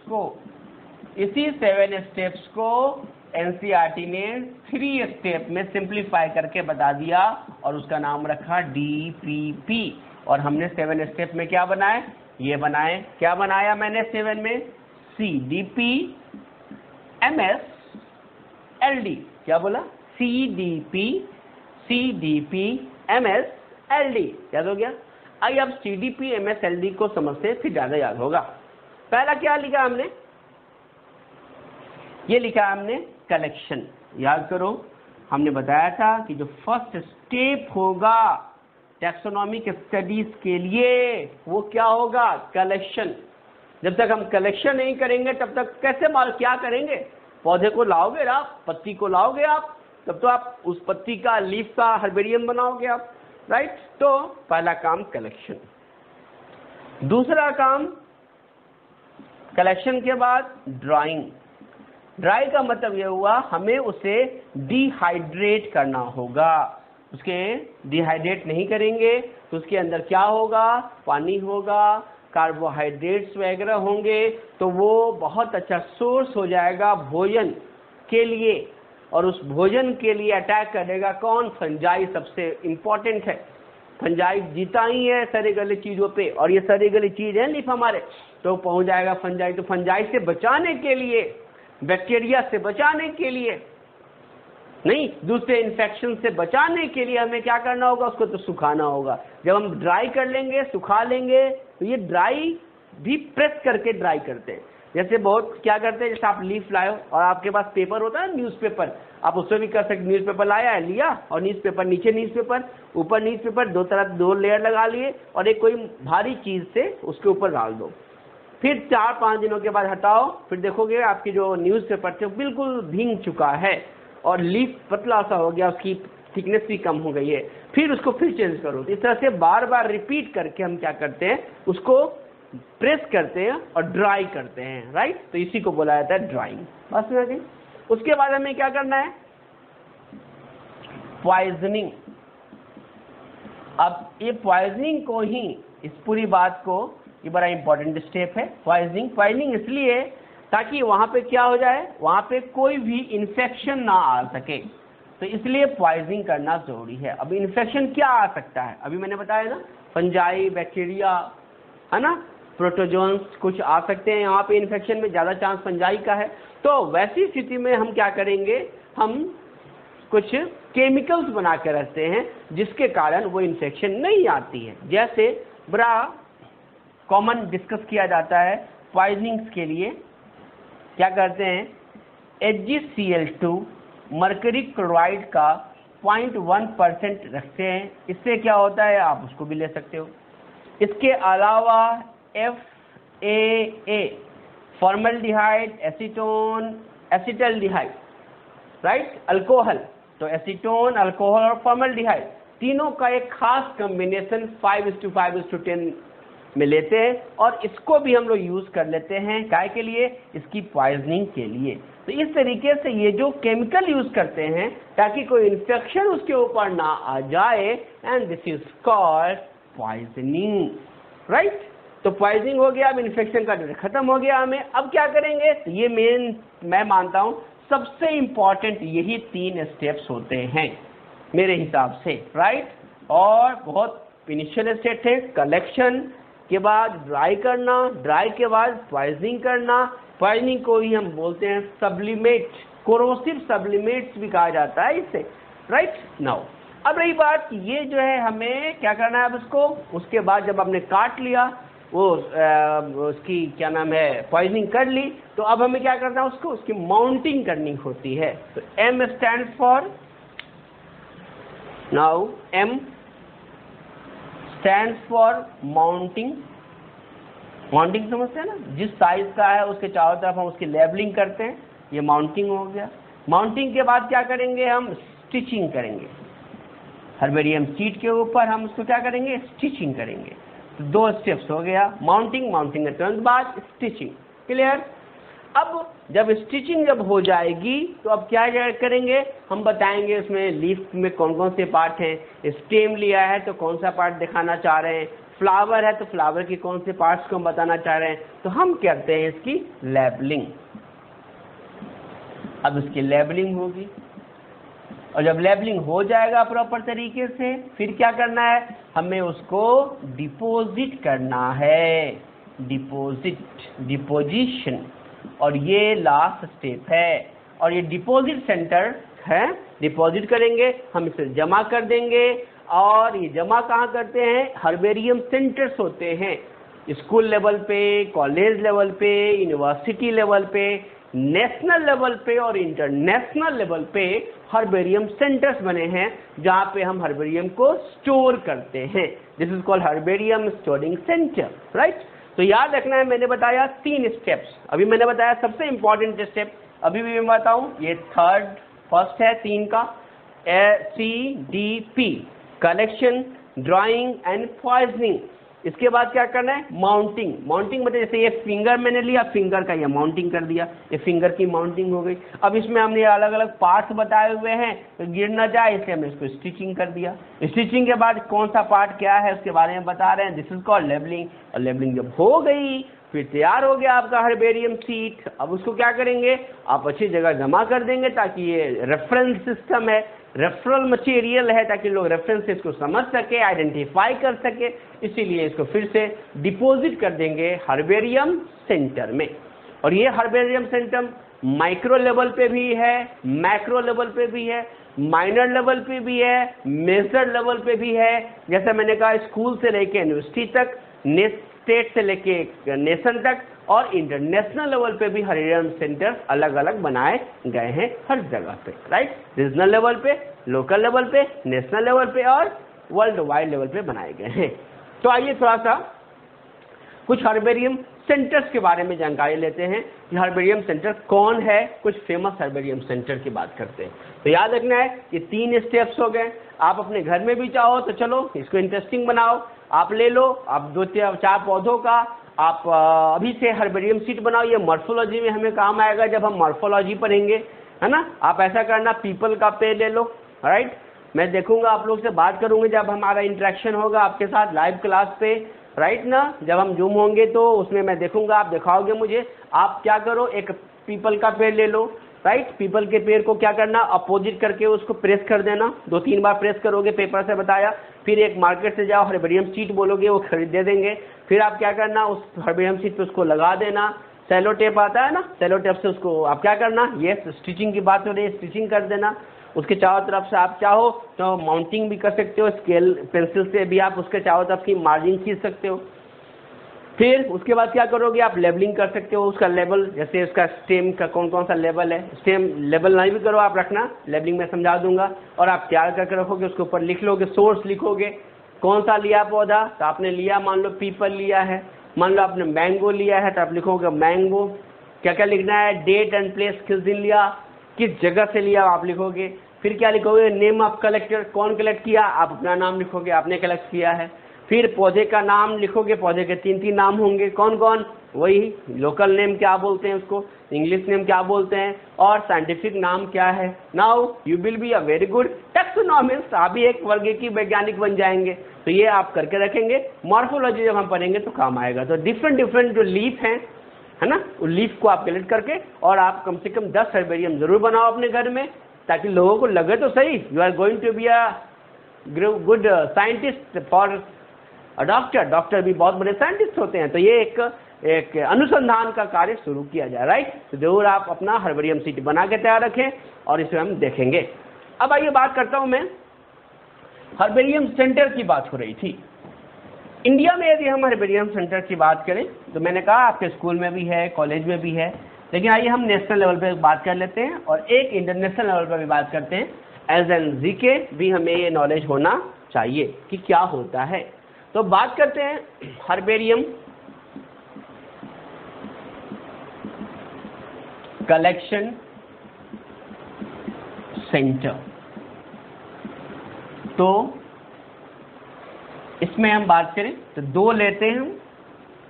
जैसे मैंने कहा, यदि हम इंडिया में लें तो इंडिया का मैं बात करूंगा लार्जेस्ट, और वर्ल्ड का, दोनों में ले रहा हूं मैं। अब दोनों में मैं ये बात करने जा रहा हूं कि दोनों में ये हर्बेरियम सेंटर में नॉर्मल नहीं बात कर रहा हूं, मैं बात करने जा रहा हूं लार्जेस्ट हर्बेरियम सेंटर। लार्जेस्ट, ठीक है ना, लार्जेस्ट हर्बेरियम सेंटर इंडिया में कौन हो गया, लार्जेस्ट हर्बेरियम सेंटर वर्ल्ड का कौन है, तो याद रखना है इंडिया में है IBZ, नाम सुना, ये कोलकाता में है IBZ, क्या बोलते हैं इसको, इंडियन बोटेनिकल गार्डन। अब इसको now will talk about the herbarium centre. तो हमने देखा, हमने कलेक्शन कर लिया, डिपोजिशन हो गई, तो हर्बेरियम जो सेंटर आके जमा होएगा वो herbarium centre, that is the herbarium collection centre की बात हो रही। जैसा मैंने बताया था कि स्कूल लेवल पे, कॉलेज लेवल पे, यूनिवर्सिटी लेवल पे होगी, नेशनल और इंटरनेशनल लेवल पे होगी। दो एग्जाम्पल हम लोग अभी डिस्कस करते हैं, नेशनल लेवल पे लार्जेस्ट कौन है और वर्ल्ड लेवल पे कौन लार्जेस्ट हो सकता है। तो आप देखो, herbarium collection centre, largest herbarium collection centre की हम बात कर रहे हैं, तो इंडिया में है IBZ। यस, ये IBZ का मतलब क्या हुआ आपको पता होगा, ये है इंडियन बोटेनिकल गार्डन। ये हम पढ़ेंगे आगे भी। ये कहाँ है, शिवपुर, कोलकाता में है, हावड़ा जिसको बोलते हैं हावड़ा, हाँ, तो हावड़ा कोलकाता में आपको ये है कौन, इंडियन बोटेनिकल गार्डन। एंड ये इंडियन बोटेनिकल गार्डन के अंदर एक ब्रांच बनाया गया, इसके लिए नाम रखा सेंट्रल नेचुरल हर्बेरियम सेंटर। और ये हर्बेरियम सेंटर बनाने वाले जो साइंटिस्ट रहे इंडिया में, he was yes William Roxburgh. और यही विलियम रॉक्सबर्ग हैं जिन्हें फादर ऑफ बॉटनी के नाम से जाना जाता है। बिल्कुल सही, याद कीजिए, मैंने फर्स्ट क्लास में आपको बताया था कि father of botany world level पे हैं कौन, Theophrastus. And Theophrastus is the student of कौन थे, एरिस्टोटल। और इंडिया में चूंकि इतना बड़ा हर्बेरियम सेंटर बनाने का बहुत बड़ा कार्य करा किसने, विलियम रॉक्सबर्ग ने। इसीलिए विलियम रॉक्सबर्ग को फादर ऑफ इंडियन बॉटनी के नाम से जानते हैं, father of Indian botany, William Roxburgh. चलो मेरे साथ बोलो, विलियम रॉक्सबर्ग, याद हो गया। चलो, तो यहां पे आपको जान के आश्चर्य होगा, खुशी होगी कि 2 मिलियन तक हमारे पास हर्बेरियम्स कलेक्टेड हैं, क्योंकि वर्ल्ड लेवल पर जो सबसे लार्जेस्ट हर्बेरियम सेंटर है and that is royal botanical garden, London में है, क्यू पे। इसे बोटेनिकल कैपिटल के नाम से भी जाना जाता है, बोटेनिकल कैपिटल के नाम से भी जानते हैं बोटेनिकल गार्डन के लिए। तो यहाँ पे 6.5 मिलियन हर्बेरियम का कलेक्शन। आप देखो इंडिया में और इसकी तुलना करो तो क्या है, 1/3 है। सोचो, कहाँ वर्ल्ड लेवल का सपोर्ट और ये इंडिया में कोलकाता नेशनल लेवल का सपोर्ट, फिर भी हमने 2 मिलियन, अब तो ये 3 मिलियन भी हो गया होगा, इतनी कलेक्शन हमने करी है। तो this is about the herbarium collection centre. Next class में अब हम देखेंगे किसके बारे में, म्यूजियम के बारे में पढ़ेंगे कि फर्स्ट टैक्सोनॉमिक ऐड में हमने पढ़ा किसके बारे में पढ़ा, हर्बेरियम के बारे में। Now we will study about museum. So let's start museum. So after herbarium we will study about museum. So museum में बड़ा कॉमन टर्म होता है म्यूजियम। म्यूजियम का मतलब संग्रहालय, संग्रह करना है, कलेक्शंस करनी है, आलय जगह, इंस्टीट्यूशन। तो वो जगह जहाँ पे हम कलेक्शन के बाद चीज़ों को प्रिजर्व करते हैं, चाहे वो प्लांट्स का हो या एनिमल्स का हो, this is called as museum, right. अब ये जो संग्रहालय है, जैसा मैंने बताया आपको पहले भी कि हम 2 वर्ड यूज करते हैं, एक तो होता है कंजर्वेशन और दूसरा होता है प्रिजर्वेशन। कंजर्वेशन में यस लिविंग थिंग्स नहीं होंगी, इसका मतलब एम्स में क्वेश्चन आया था, क्या ये स्टेटमेंट गलत है या सही है कि जब हम म्यूजियम की बात करते हैं तो म्यूजियम में क्या कोई लिविंग डिस्प्ले हो सकती है? नो, नेवर, क्योंकि ये एक प्रिजर्वेशन सेंटर है, प्रिजर्वेटिव सेंटर है, जहां पे कोई लिविंग डिस्प्ले नहीं होगी, राइट। अब ये बात करते हैं हम लोग म्यूजियम में ये है क्या। अभी जैसा मैंने बताया यहाँ भी एक हमारा कैसा है, कलेक्शन सेंटर है, जहां हम प्रिजर्वेशन करेंगे किसकी, प्लांट्स की और एनिमल्स की। क्यों? ताकि हम स्टडी कर सके और रेफरेंस दे सके। So what is this? It is the collection centre to preserve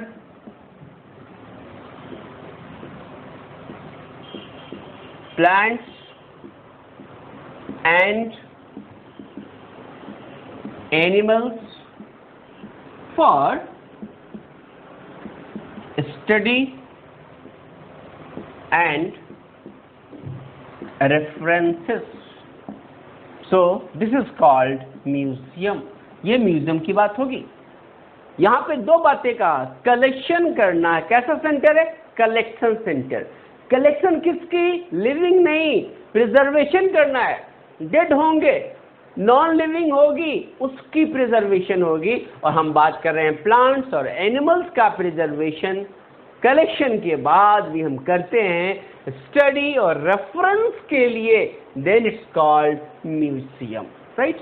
तो इस तरह से म्यूजियम जो है यहाँ पे क्या नहीं होगा, यहाँ पे नो एनी लिविंग डिस्प्ले। जैसे मैंने अभी कहा आपको, यहाँ पे कोई भी लिविंग ऑब्जेक्ट्स नहीं होंगे, कोई लिविंग डिस्प्ले नहीं होगा। तो ये म्यूजियम बनाया कहाँ जाता है? तो मानते हैं ये है क्या, ये एजुकेशनल इंस्टीट्यूशन माना जाता है। That may be at school level, college level, university level हो सकती है। इसके अलावा नेशनल लेवल पे भी हो सकती है म्यूजियम। और यदि हम बात करें तो ये इंटरनेशनल लेवल पे भी म्यूजियम हो सकती है। क्लियर? तो म्यूजियम में ये बातें हमें ध्यान देनी है कि कोई लिविंग डिस्प्ले नहीं है, या प्रिजर्वेशन करना है प्लांट का और एनिमल्स का, स्टडी और रेफरेंस के लिए। क्या पर्पस हुआ इसका मतलब? तो यदि हम पर्पस की बात करें म्यूजियम का, तो सबसे पहले तो भाई आप क्या कर रहे हो, ला रहे हो, तो ला के रखने के लिए एक जगह तो होनी चाहिए। आप देखना, जब किसी म्यूजियम में आप जाओगे तो एक तो ऐसा जगह होता है जहां बिल्कुल सब कुछ अच्छी तरीके से डिस्प्ले होती है, आप देखते हो। लेकिन एक ऐसा भी जगह होता है जहां पे अभी प्रिपरेशन चल रहा होता है, मतलब कहीं से कोई चीज आई है, अभी रखा गया है, उसके बारे में सारे इंफॉर्मेशन तो हैं हमारे पास, लेकिन अभी वो डिस्प्ले नहीं किया गया, मतलब कलेक्ट करके रखा हुआ है। तो सबसे पहला काम ये क्या कर रहा है हमें, एक कलेक्शन सेंटर तो है हमारा, तो एक कलेक्शन का काम करा। कलेक्शन के बाद फिर क्या करेगा, स्टोर कर रहा है, और स्टोर भी ऐसा ताकि हम उसको बचा सके प्रोडक्शन के साथ, इसका मतलब प्रिजर्वेशन कर रहा है। और जब ये सब हो जाएगा फिर क्या करेगा, ये एग्जीबिशन करेगा, लोगों के बीच में उसका प्रदर्शन करेगा, ताकि ऐसी चीज लोगों को मालूम हो तो उसके बारे में ज्ञान ले, विज्ञान ले उसका, और ऐसी चीज उन्हें फिर से देखे तो वो भी उन चीजों का क्या करें, प्रिजर्वेशन करें। और यदि वो जिंदा हालत में यदि कोई प्लांट और एनिमल उस तरह का दिखता है तो उसकी कंजर्वेशन भी कर सकते हैं। पहले मॉर्फोलॉजी से, उसकी फिजियोलॉजी से, उसके स्ट्रक्चर से हम समझ तो लें चीजों को कि कैसे दिखने में कैसा होता है ये चीजें, अभी जो डेड पड़ा हुआ है, राइट। तो पर्पस क्या होगा, तो सबसे पहला पर्पस हम बोल सकते हैं कि ये कलेक्शन कर रहा है, ये कलेक्शन हो गया यहाँ पे, तो कलेक्शन सेंटर मैंने बताया ही। दूसरा यहाँ पे क्या हो रहा है, प्रिजर्वेशन हो रही है, प्रिजर्व करके हम उसको रख रहे हैं, राइट। फिर इसके बाद क्या कर रहे हैं, इसका हम एग्जीबिशन कर रहे हैं, एग्जीबिशन प्रदर्शन कर रहे हैं। और इसमें प्रदर्शन किसके लिए, पब्लिक अवेयरनेस के लिए, पब्लिक अवेयरनेस के लिए, नॉलेज को अवेयरनेस, लोगों को अवेयर करे उसके लिए। और इसके अलावा ये रिसर्च में भी यूज हो सकता है, so study and research. So these are the purpose for the establishment of a museum, right? Now, आइए अब हम बात करते हैं म्यूजियम में यदि हम इन जनरल बात करें म्यूजियम के लिए तो एग्जाम्पल की बात होती है। तो यदि हम एग्जाम्पल ले एक दो इंडिया में ले तो इंडिया में national museum of natural history, ये आप न्यू दिल्ली में आपको मिलेगा। Natural history,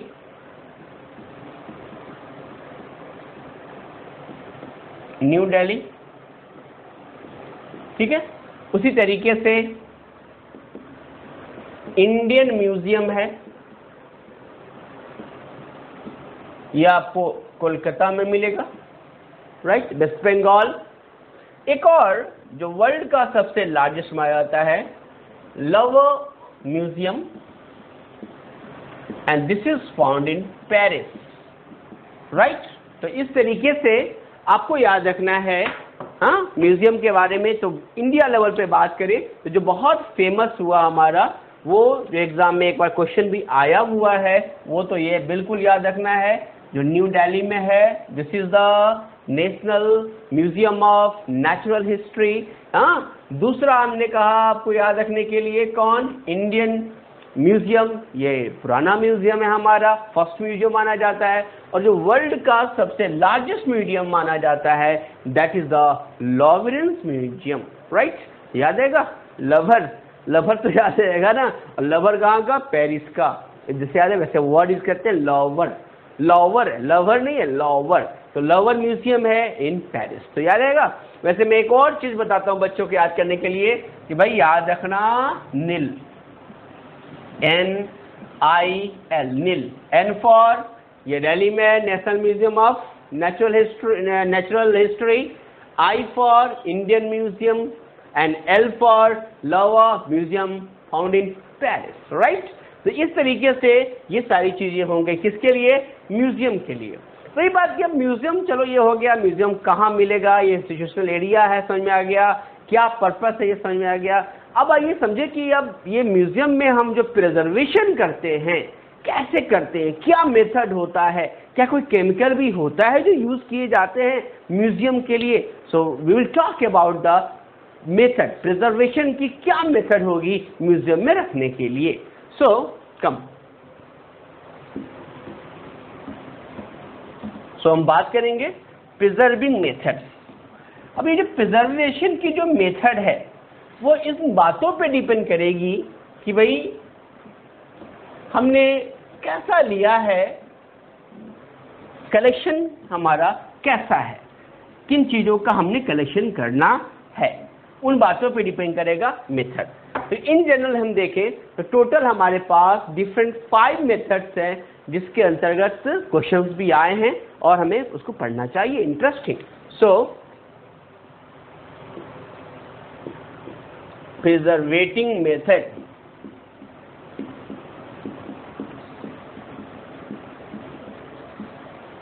प्रिजर्वेटिंग method.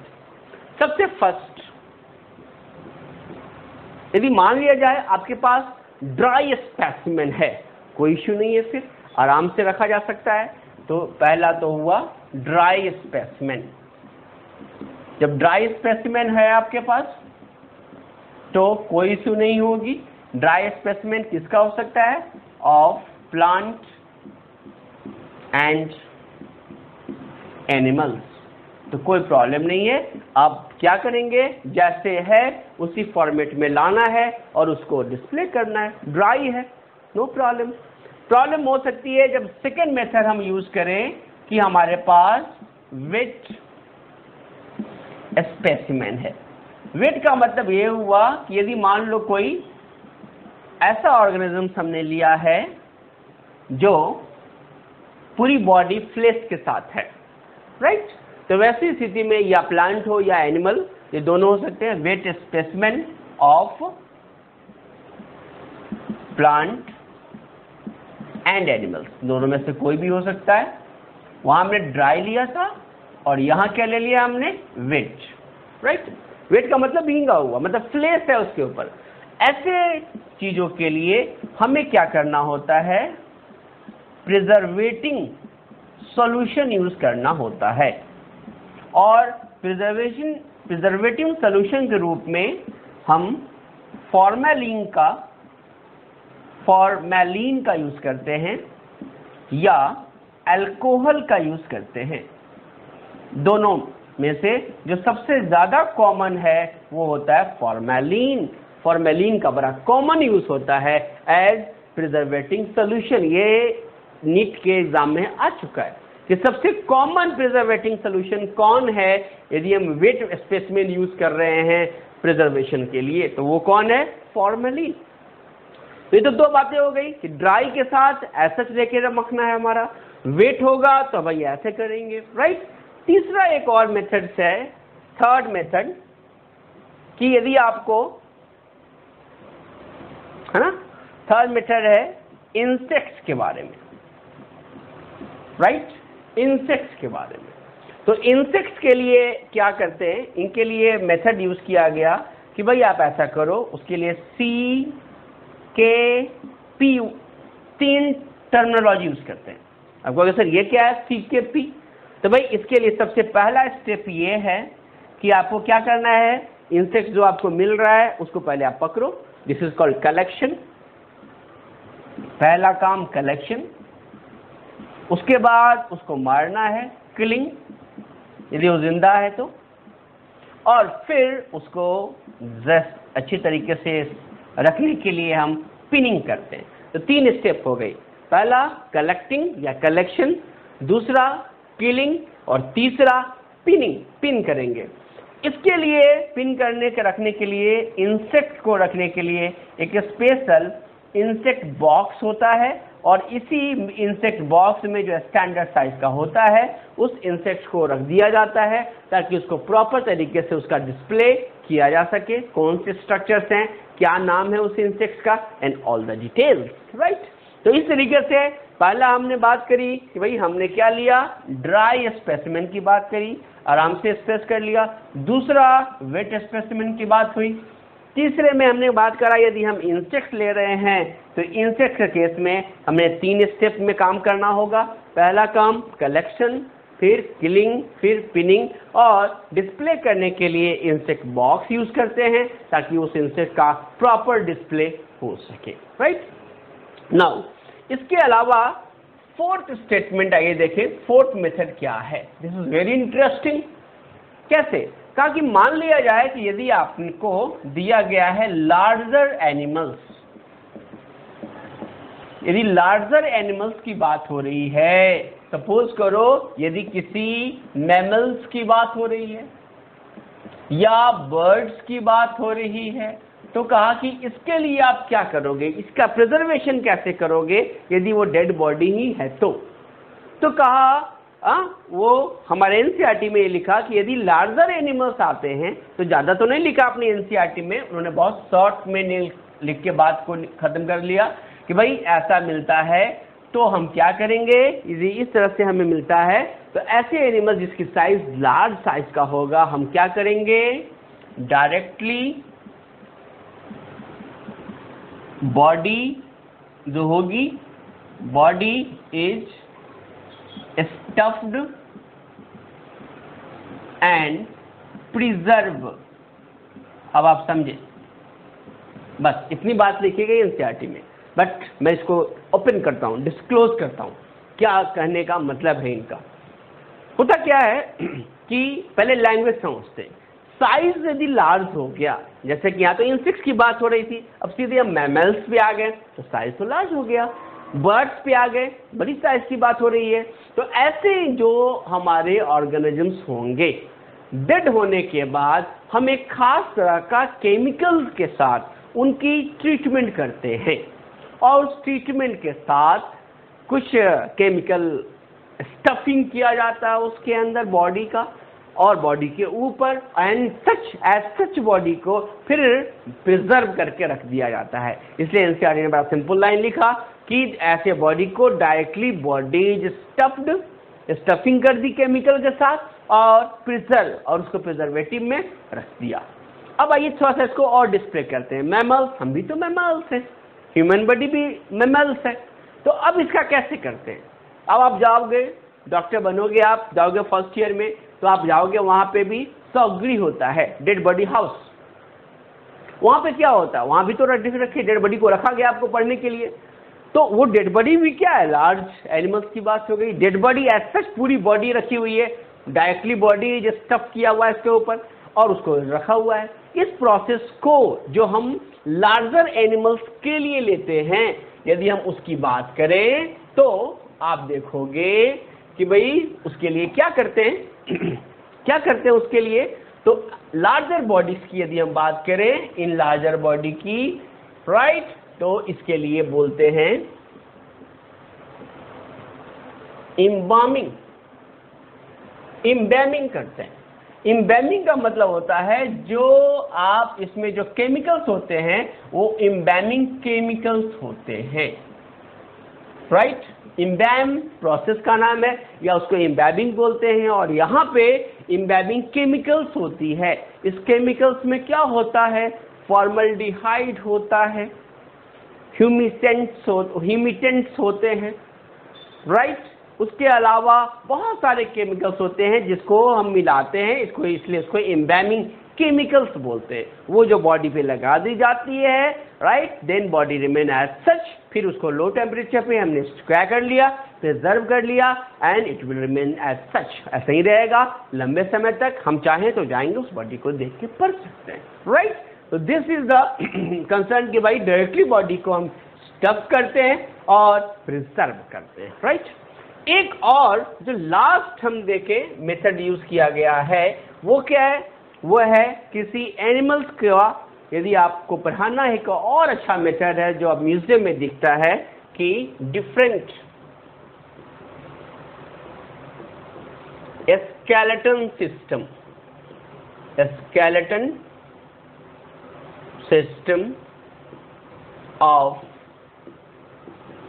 Animals, right. तो अलग अलग जो एनिमल्स होते हैं, यदि हमें उसका स्केलेटन मिल जाए तो उसके हिसाब से भी हम क्या करते हैं, बहुत अच्छी तरीके से उसकी साइज के बारे में, उसके स्ट्रक्चर्स के बारे में हम गेस कर सकते हैं। तो इस तरीके से टोटल जो हमारे पास मैकेनिज्म है प्रिजर्वेशन का और म्यूजियम में डिस्प्ले करने के लिए, वो 5 मेथड्स हो गए। फर्स्ट, जैसे मैंने बताया, स्पेसिमेन ड्राई है, एज सच लेकर उसकी प्रिजर्वेशन करेंगे। सेकेंड मेथड बताया वेट है, तो उसके लिए हमें एक सॉल्यूशन चाहिए जिसमें हम लेते हैं। अब ये सॉल्यूशन जो लेते हैं, ये सॉल्यूशन हम कहाँ रखेंगे, इसके लिए कोई ना कोई कंटेनर लेते हैं रहे होंगे। तो आपके स्कूल लेवल पे आप जा रहे हैं तो आप देखते होंगे फिशेस होती हैं जो आपके बॉर्डर में रखा रहता था। स्टार फिश आपने देखा होगा, वहाँ भी रखा गया था, तो कोई जार, छोटा सा जार रहा होगा, उसके अंदर कुछ केमिकल रहा होगा, बॉडी ऐसा जो कलर है, सारे कलर्स आपको दिखाई दे रहे होते हैं। तो आपको लगता है ये कैसे रखा हुआ है, तो वो केमिकल क्या था, वो केमिकल फॉर्मेलिन थी, राइट। प्रिजर्विंग केमिकल था।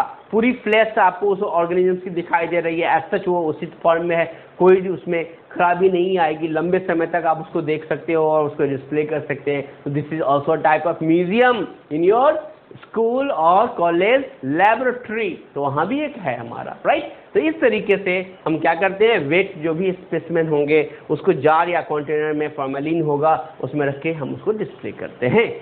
उसके अलावा हमने बताया लार्जर एनिमल्स होती है तो डायरेक्टली उसकी स्टफिंग करके प्रिजर्व कर लेते हैं। इसके अलावा स्केलेटन सिस्टम होगा तो डिफरेंट एनिमल्स की अलग अलग स्केलेटन होगी, उसको भी लेके हम डिस्प्ले कर सकते हैं। So this is all about museum. हमने पहला पढ़ा था हर्बेरियम, वहाँ भी प्रिजर्वेशन की बात हुई थी। यहाँ हमने क्या पढ़ा, म्यूजियम, यहाँ प्लांट और एनिमल दोनों की बात हुई, राइट। नाउ टर्न है क्या पढ़ने का, हम अब ये देखें कंजर्वेशन में हमारा क्या आता है। जो कि मैंने बताया था हम कलेक्शन करेंगे तो 2 चीज़ें होंगी, एक प्रिजर्वेशन और दूसरा कलेक्शन। प्रिजर्वेशन में तो 2 चीज़ें हो गई, पहला हर्बेरियम, दूसरा museum. Now will talk about conservation में 2 चीजें आएंगी, एक आएगा बोटेनिकल गार्डन और दूसरा zoological park. So let's start.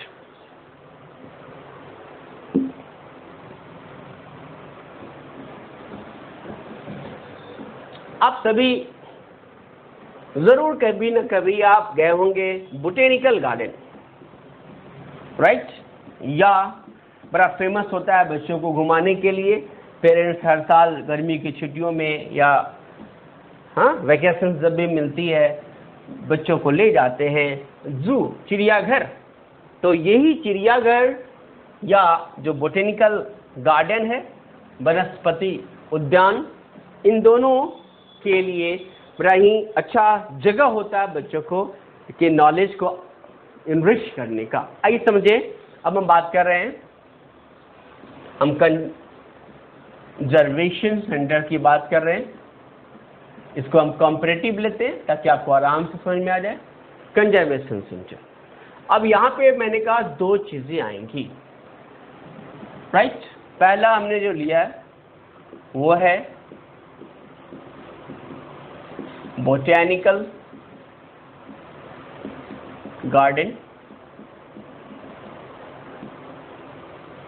right, and second we will talk about zoological park और zoo, चिड़ियाघर। क्लियर?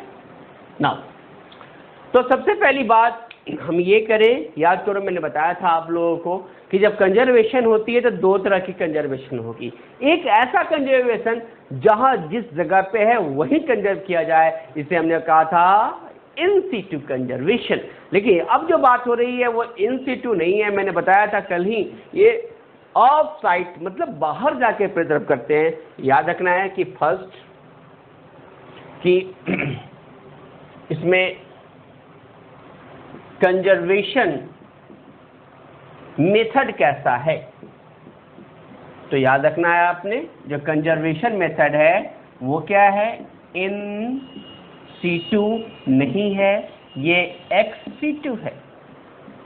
और ये भी मैंने बताया था एक्स सीटू कंजर्वेशन है। एक्स सीटू स्ट्रैटेजी है किसके लिए, कंजर्वेशन के लिए। तो दो तरह की स्ट्रैटेजी मैंने बताई थी आपको, याद होगा। एक होती है इन सीटू स्ट्रैटेजी और एक होती है ex situ strategy. Ex situ strategy का मतलब ऑफ द साइट, यदि हमें प्रोटेक्शन करना है किसी प्लांट का, ऐसे समझो आपके घर में आप तुलसी लगा रहे हो, तो आपके घर में कोई आया और तुलसी देखा, बहुत अच्छा है, लेकिन किसी को ऐसा लगता है कि ये तुलसी ले जाके किसी दूसरे एरिया में लगाए, उसको लगता है लेकिन हम वहां तो लगा ही नहीं सकते यार, ऐसे तुलसी तो वहां होगी नहीं, राइट। तो उसी जगह पे रखना पड़ेगा, वहीं पे उसकी प्रोटेक्शन करनी पड़ेगी, this is called in situ. लेकिन कुछ ऐसा पौधा है कि नहीं, हम यहां से उठा के किसी और जगह लगाएं, वहां भी उसको रखा जा सकता है, और यहाँ पे स्थिति खराब हो रही है, क्लाइमेटिक कंडीशन फेवर नहीं कर रहा है, या बहुत ऐसे फैक्टर हैं जिससे वो लॉस्ट हो सकता है, तो उसको बचाने के लिए हम वहां से हटाएंगे, किसी दूसरे एरिया में ले जाके उसको पूरी तरीके से रख के प्रोटेक्ट करते हैं लिविंग स्टेट में, then this is called ex situ strategy of conservation, right. तो ये दोनों ही एक्स सीटू कंजर्वेशन है, राइट, जो ऑफ साइट कंजर्वेशन होगा। नाउ अब आइए बात करते हैं ये है क्या भाई, तो सेकंड पॉइंट याद रखना है, ये कलेक्शन सेंटर है, जैसा मैंने कहा था, है तो कलेक्शन सेंटर है ये। अब ये कलेक्शन सेंटर किसका है, तो ये है लिविंग प्लांट्स का, for study and reference, right. तो यहां भी ये बोला कि ये कलेक्शन सेंटर है, किसका, लिविंग प्लांट्स का, किसके लिए, ताकि हम पढ़ा सकें, लोगों को रेफरेंस दे सके। रिसर्च सेंटर्स भी होती है बोटेनिकल गार्डन्स में, जहाँ पे साइंटिस्ट रिसर्च कर रहे होते हैं और लोग आते भी हैं उसको देखने के लिए, राइट। अब आप जाओगे तो ये रेफरेंस कैसे मालूम चलेगा, तो आप देखोगे ये जो लिविंग प्लांट्स की बात हो रही है, आप कभी बोटेनिकल गार्डन जरूर जाना, तो आपको मेरी बात याद आएगी। आप जब जाओगे तो देखोगे जो लिविंग प्लांट्स हैं, इसके आइडेंटिफिकेशन के लिए आप देखेंगे एक उसके ऊपर आइडेंटिफिकेशन के लिए बोर्ड लगी होती है, जिसके ऊपर उस प्लांट का नाम होता है। ये नाम इंग्लिश नेम होती है उसकी, और मैंने बताया था जो साइंटिफिक नेम है वो होती है उसके ऊपर, और उसकी फैमिली लिखी जाती है ताकि आपको समझ में आ जाए उसके कैरेक्टर्स को। तो प्लांट्स का नाम और उसकी फैमिली रहेगी उसके ऊपर, उस बोर्ड के ऊपर, ताकि आप उसको पहचान लो। तो एक स्टडी, रेफरेंस स्टडी पढ़ लिख के दे दिया गया आपको। रेफरेंस सिस्टम ये भी हो गया आपको समझने के लिए फैमिली के लेवल पे। तो ये हो गया collection centre of living plants, क्या, बोटेनिकल गार्डन। क्लियर? अब रही बात जूलॉजिकल पार्क क्या है? यस, ये भी कलेक्शन सेंटर है, राइट। लेकिन किसका कलेक्शन सेंटर? तो कहा ये भी कलेक्शन सेंटर है। किसका? तो वाइल्ड एनिमल्स का, फॉर स्टडी एंड रेफरेंस। अब यहां भी वही बात हो गई, यहां भी आपको स्टडी और रेफरेंस की बात हुई, यहां भी स्टडी और रेफरेंस की बात हुई। यहां लिया हमने लिविंग प्लांट्स की बात करी बोटेनिकल गार्डन में, और यहां मैं बात कर रहा हूं किसकी? वाइल्ड एनिमल्स की बात कर रहा हूं। अब ये जो वाइल्ड एनिमल्स है इसके स्टडी और रेफरेंस का क्या मतलब? बड़ा खुशी मिलेगी जब आप ये जानोगे कि यार ये जो लायन है, टाइगर है, कैसे खाता है, कैसे रहता है। आप जब उसके केव के आसपास जाओगे तो एक स्मेल सी आएगी आपको, डिफरेंट लगेगा, अलग इन्वायरमेंटल कंडीशन होती है। तो जब आप यहाँ जाओगे तो आप उसके बारे में इंफॉर्मेशन लेते हो। तो यहाँ पे आपको इंफॉर्मेशन दिया जाता है। किन किन बातों का इंफॉर्मेशन दिया जाएगा? सबसे पहले तो आपको नेचुरल हैबिटेट के बारे में मालूम होगा। हैबिटेट आवास, जगह, रहने की जगह, घर। अब आप देखोगे कभी किसी जूलॉजिकल पार्क में आप जाओगे, यदि लायन है तो लायन के रहने का जो जिसको ओपन छोड़ा हुआ है तो एक खास गैप होती है, उसके ऊपर बाउंड्री वाल होती है, और आपको पता है कि वो उसको कवर नहीं कर सकता, जंप नहीं कर सकता, उस एरिया में बनाई जाती है। तो आपको ये समझ में आता, अच्छा ये जब भी रहेगा तो ये इसको भी ह्यूमन से डर लगती है, तो खास डिस्टेंस बना कर रखेगा जिससे वो ह्यूमन से बचा सके और ह्यूमन भी उससे बचा सके, पहली बात। दूसरी बात आप क्या देखोगे, उसके रहने का कैसा घर होता है। हम जो घर देते हैं वो डायरेक्ट नहीं बनाते हैं, एक केव बनाते हैं, तो वो भी अपने रहने के लिए एक हिडन, छुपाने के लिए एक अच्छा जगह खोजता है। तो उसी तरीके से घुमाते हुए एक, है ना, केव का निर्माण करते हैं ताकि उसको लगे कि हम नेचुरल घर में रह रहे हैं। तो उसको प्रोटेक्शन, नेचुरल कंडीशन देंगे तब तो वो ज़्यादा दिन तक सर्वाइव करेगा, अदरवाइज वो मर जाएगा। उसको लगना चाहिए कि हाँ हम अपने घर में ही रह रहे हैं, जैसा कि नेचुरल कंडीशन है हमारा। तो नेचुरल हैबिटेट के बाद आप उसको बिहेवियर से आप वाकिफ होंगे। आपको ऐसा लगता है कि मार देगा सभी ह्यूमन को, नहीं। आप देखना, जो ट्रेनर उसको फूड देता है, खाना खिलाता है, कितने प्यार से उसके साथ वो हैंडशेक भी कर लेता है। आप तो देख के डरोगे, भागोगे, और वो भी आपसे डरेगा और भागेगा और आपको डराने का प्रयास करेगा। लेकिन उसका जो भोजन देने वाला है उसके साथ उसकी नेचर अलग है। तो आपने क्या मालूम किया? उसका बिहेवियरिस्टिक्स मालूम करा, आपने उसके हैबिटेट्स मालूम करे, तो आपने उसके फूड नेचर के बारे में मालूम करा, कैसा भोजन ले रहा है वो, राइट ना। आपके ने उसके लाइफ स्टाइल कैसी है उसकी, राइट, उसकी दिनचर्या कैसी है, उसके बारे में मालूम चला। तो ये सारी इंफॉर्मेशन आप ले पाते हो किसका? वाइल्ड एनिमल्स का। और ये कहां से मिलेगा इंफॉर्मेशन? ये इंफॉर्मेशन मिलता है आपको जूलॉजिकल पार्क से, राइट। तो क्वेश्चन आ सकता है कि बताओ जूलॉजिकल पार्क में यदि आप जाते हो तो वाइल्ड एनिमल के रिस्पेक्ट में क्या क्या इंफॉर्मेशन आपको मिलता है? याद रखना है, नेचुरल हैबिटेट के बारे में आप जानते हो, उसके बिहेवियर के बारे में सीखते हो, उसके फूड हैबिट के बारे में आपको पता होती है, फूड नेचर या फूड हैबिट बोलो, फूड हैबिट उसकी क्या है, और लाइफ स्टाइल क्या है, क्या उसकी बायोलॉजिकल क्लॉक है, कैसे चलता है, ये आपको पता चलता है। उसके अलावा ये जो जूलॉजिकल पार्क है ये प्रोवाइड करता है ब्रीडिंग प्लेस, ये भी बहुत इंपॉर्टेंट है। आपने सुना होगा टाइगर की संख्या बहुत कम हो गई है। अभी बात हो रही थी इजराइल में कुछ टाइगर जो है ना वो अभी जन्म ले रहे हैं। अब बताओ नेशनल पार्क में वो जहाँ विलुप्त हो रहे हैं, एक्सटिंक्ट हो रहे हैं, संख्या कम हो रही है, वहाँ उनकी संख्या बढ़ रही है, उनको प्रमोट कर रहे हैं। कंडीशन को स्टडी किया जा रहा है, किस कंडीशन में ऐसा काम हुआ है, वही कंडीशन हम हर जगह देंगे ताकि ये विलुप्त ना हो जाए, एक्सटिंक्ट ना हो जाए हमारे नेचर से, इस वर्ल्ड से। तो ये एक अच्छा ब्रीडिंग प्लेस भी प्रोवाइड करता है, कौन? Zoological park. तो ये सारे इंफॉर्मेशन आपके क्वेश्चन के पार्ट हो सकते हैं, राइट। दूसरा, तो इस तरीके से यदि हम पर्पस की बात करें, पर्पस क्या रहा अब यहाँ पे, तो बस सारे पर्पस हमने अभी देख लिए। पहला पर्पस यहाँ भी हम बोल सकते हैं कि भाई हम कलेक्शन कर रहे हैं। कलेक्शन किसका किसका? एक तो नॉर्मल प्लांट्स का भी कलेक्शन कर रहे हैं हम, नॉर्मल प्लांट्स का भी कलेक्शन कर रहे हैं हम, कहीं से जाके ला रहे हैं उसको, राइट। और दूसरा हम बोल सकते हैं कलेक्शन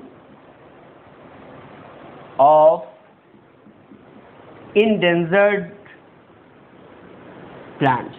वैसे प्लांट्स ऐसा लग रहा है कि भाई उसका क्लाइमेटिक कंडीशन उसको सपोर्ट नहीं कर रहा है, वो इंडेंजर्ड है, विलुप्ति के कगार पे है, विलुप्त हो सकता है, एक्सटिंक्ट हो सकता है, तो वहां से बचा के लाना ये बहुत पहली प्राथमिकता होनी चाहिए। तो इसलिए कलेक्शन ऑफ इंडेंजर्ड प्लांट्स को भी हम रखेंगे, यहाँ पे कलेक्शन करेंगे, कलेक्शन नॉर्मल प्लांट्स का भी करेंगे, डाइवर्सिटी को मेंटेन करने के लिए। उसके अलावा आप स्टडी कर रहे हो, आप रिसर्च कर रहे हो, स्टडी एंड रिसर्च, ये सारे काम आप करते हैं। प्लस आप नॉलेज, है ना, आप एग्जीबिशन कर रहे हो, एग्जीबिशन कर रहे हो, तो पब्लिक अवेयरनेस, पब्लिक इनके बारे में जानती है, तो पब्लिक अवेयरनेस हो रही है। तो ये सारे इंपॉर्टेंट इंफॉर्मेशन है जो पर्पस हो सकता है किसके लिए? बोटेनिकल गार्डन के लिए। और यही सभी ऑलमोस्ट सभी चीजें हम जूलॉजिकल पार्क के लिए भी बोल सकते हैं। हम यहाँ भी बोल सकते हैं थर्ड पॉइंट्स में, मैं ऊपर लिख रहा हूँ, ये थर्ड पॉइंट्स ऊपर लिख रहा हूँ, यहाँ भी आप बोल सकते हो कि भाई क्या है, तो यहाँ भी क्या होगा? कलेक्शन होगी किसकी? एनिमल्स की। यहाँ भी कलेक्शन होगा किसका? इंडेंजर्ड एनिमल्स का। वही जैसा कि मैंने प्लांट्स के बारे में बताया, यहाँ एनिमल्स की बात हो रही है। यहाँ भी क्या होगा? यहाँ भी स्टडी होगा, यहाँ भी रिसर्च होंगे, राइट। यहाँ भी पब्लिक अवेयरनेस की बात होगी, नॉलेज शेयर करेंगे। तो ये सभी ऐसे पॉइंट्स हैं जो क्वेश्चन बन सकते हैं। तो ये दोनों पॉइंट्स लगभग सेम है, बोटेनिकल गार्डन के लिए भी और जूलॉजिकल पार्क के लिए भी। Is it clear now? तो ये तो रही बात कि भाई जूलॉजिकल पार्क क्या। अच्छा याद करो, हमने बताया था हर्बेरियम में कि डेड बोटेनिकल गार्डन है, पौधा तो है, उसकी प्रिजर्वेशन तो करेंगे, उसके नेचर के बारे में जानकारी मिलेगी, बट वो लिविंग स्टेट में नहीं है। यहाँ क्या है? यहाँ आप बोल सकते हो, क्या आप बोल सकते हो कि भाई ये बोटेनिकल गार्डन हर्बेरियम है? क्या लगता है, बोल सकते हैं कि नहीं बोल सकते? चलो सोच के बताओ, क्या लगता है यदि मैं बोलूं कि ये बोटेनिकल गार्डन हर्बेरियम है, तो ये स्टेटमेंट गलत होगा या सही होगा? यदि गलत होगा तो सोचो क्या करें कि सही हो जाए। Think, quiz, analyse yourself. Yes, यदि आप लिखो कि भाई ये लिविंग है, अब हर्बेरियम लिविंग हो गया तो काहे का हर्बेरियम? अब ये प्रिजर्वेशन की बात नहीं होगी, ये लिविंग है तो कंजर्वेशन की बात होगी। तो याद रखना है, स्टेटमेंट आपको कंफ्यूज करने के लिए आ सकता है कि डेड बोटेनिकल गार्डन मतलब हर्बेरियम, लिविंग हर्बेरियम मतलब बोटेनिकल गार्डन आप बोला जा सकता है, लिविंग प्लांट्स की चर्चा हो रही है। तो ऐसे स्टेटमेंट को आपको अलर्ट रहना है, राइट नाउ। उसके बाद अब बात करते हैं, आइए कुछ एग्जांपल्स डिस्कस करते हैं बोटेनिकल गार्डन के लिए, राइट। तो एक नक्सल में फिर से मैं कंपेरिजन करूं, याद रखना है आपको कि प्लांट के कंजर्वेशन के लिए हमारे पास बोटेनिकल गार्डन है, वाइल्ड एनिमल के कंजर्वेशन के लिए जूलॉजिकल पार्क या जू है। दोनों की जो स्ट्रेटजी होगी कंजर्वेशन की वो एक्स सीटू कंजर्वेशन है, हम बाहर से चीजों को लाके हम प्रिजर्व कर रहे हैं। This is called ex situ conservation strategy.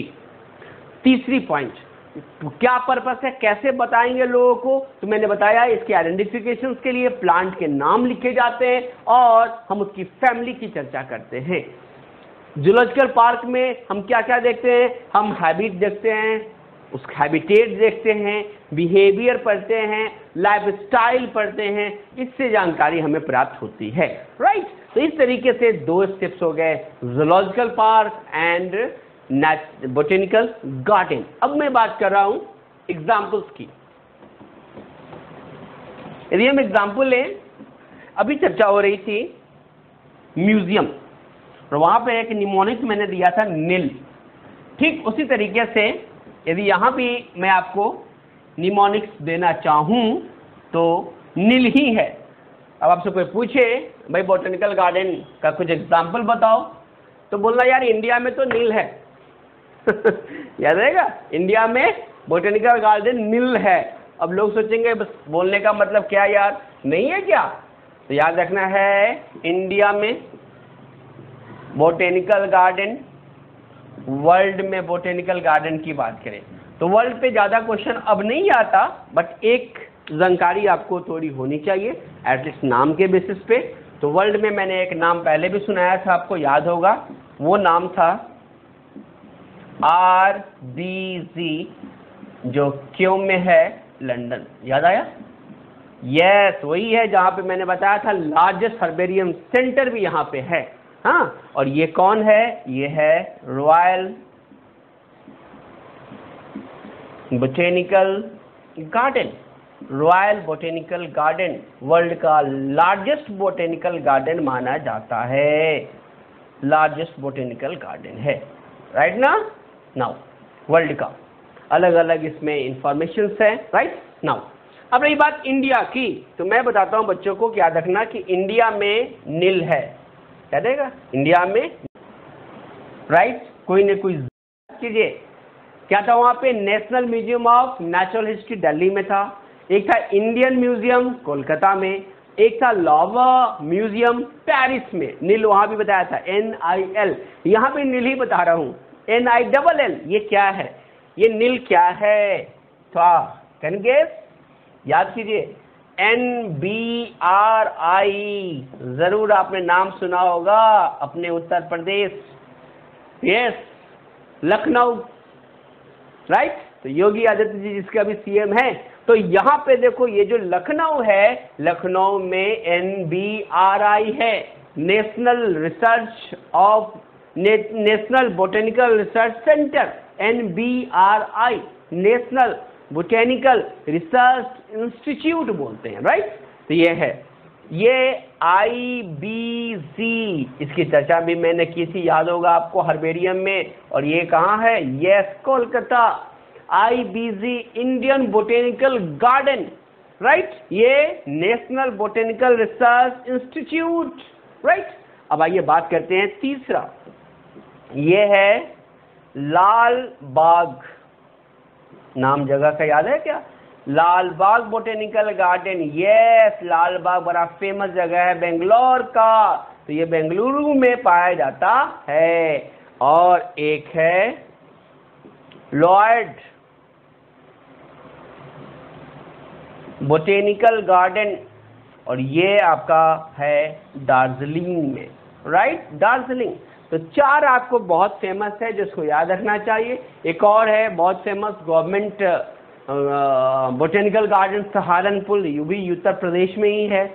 लेकिन हमारे यहाँ जो बहुत फेमस है वो कौन, एक तो NBRI, national botanical research institute, Lucknow UP में, और वेस्ट बंगाल में yes IBG, Indian botanical garden, Howrah में है, शिवपुर में है वो। जब आप जाएंगे तो वहाँ भी एक ग्रेट बनियन ट्री मिलेगा जिसमें बहुत सारे क्रॉप रूट्स पाए जाते हैं, पढ़ेंगे जब हम मॉर्फोलॉजी देखेंगे। तो इस तरीके से आपको याद रखना है, एक तो वर्ल्ड लेवल पे याद रखना है कौन, यस, वर्ल्ड लेवल पर एक याद रखना है, that is RBG, royal botanical garden, right. वैसे आप याद रखिएगा, ये GK के लिए विला टोरेंटो, याद है क्या, इटली में विला टोरेंटो, राइट, और ऑर्टो बोटानिका, ये भी इटली में है। तो सर ये क्या लिख दिया आपने? और इटली तो बड़ा फेमस है, इटली से हमारे यहाँ पुराना रिश्ता है हमारे पीएम साहब का, राजीव गांधी जी का। आप समझ रहे हो मैं क्या बोल रहा हूँ? तो इटली बड़ा फेमस है, इसलिए आप देखो इटली से क्या है। ये जो फर्स्ट बताया मैंने ऑर्टो बोटेनिका, ये माना जाता है फर्स्ट बोटेनिकल गार्डन, वर्ल्ड का सबसे फर्स्ट बोटेनिकल गार्डन इसी को माना जाता है। कौन? ऑर्टो बोटेनिका। जबकि जो विला टोरंटो है ये वर्ल्ड का माना जाता है मोस्ट ब्यूटीफुल बोटेनिकल गार्डन। तो क्वेश्चन आ सकता है सबसे सुंदर बोटेनिकल गार्डन पूरे वर्ल्ड का कहाँ है? तो याद रखना है आपको, वो कौन होगा? Villa Toronto. जबकि फर्स्ट बोटेनिकल गार्डन वर्ल्ड का पूछा जाए तो कौन होगा? ऑर्टो बोटेनिका। जबकि वर्ल्ड का लार्जेस्ट बोटेनिकल गार्डन आपसे पूछा जाए तो वो कौन होगा? RBG, royal botanical garden. तो इस तरीके से चलो मैंने आपको 3 एग्जाम्पल वर्ल्ड लेवल पे दे दिए और 4 एग्जाम्पल हमारे इंडिया लेवल पे है। इंडिया लेवल के लिए याद रखना है निमोनिक्स तैयार करने का NIL, NILL, राइट। अब एक तरह से म्यूजियम जूलॉजिकल पार्क की बात हो जाए, यहां भी आप देखेंगे नेशनल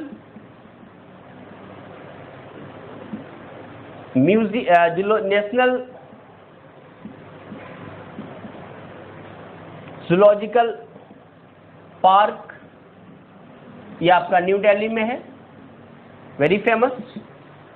उसके अलावा आपने नंदन कानन नाम सुना आपने? यस, ये BBSR भुवनेश्वर, जो ओडिशा, जिसको ओडिशा बोलते हैं, वहां का जूलॉजिकल पार्क है। और ये माना जाता है ये एशिया का लार्जेस्ट बोटेनिकल गार्डन है, जूलॉजिकल पार्क है, लार्जेस्ट जूलॉजिकल पार्क। याद रहेगा, ये लार्जेस्ट जूलॉजिकल पार्क है एशिया का। नंदन कानन नाम है, Nandan Kanan zoological park. Clear? हाँ, तो इस तरीके से आप देखा, एक तो नेशनल जूलॉजिकल पार्क हो गया, दूसरा नंदन कानन जूलॉजिकल पार्क हो गया एशिया का, राइट।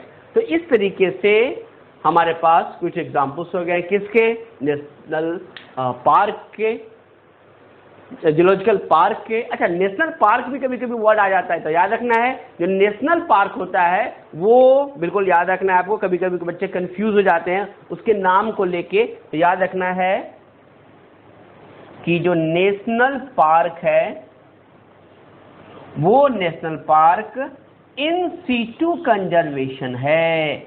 ये कंफ्यूज नहीं होना, ये इसलिए मैंने रेड से लिखा, ये इन सीटू कंजर्वेशन है। जबकि ये हमारा कैसा है? ये हमारा इन सीटू कंजर्वेशन नहीं है, ये एक्स सीटू कंजर्वेशन है।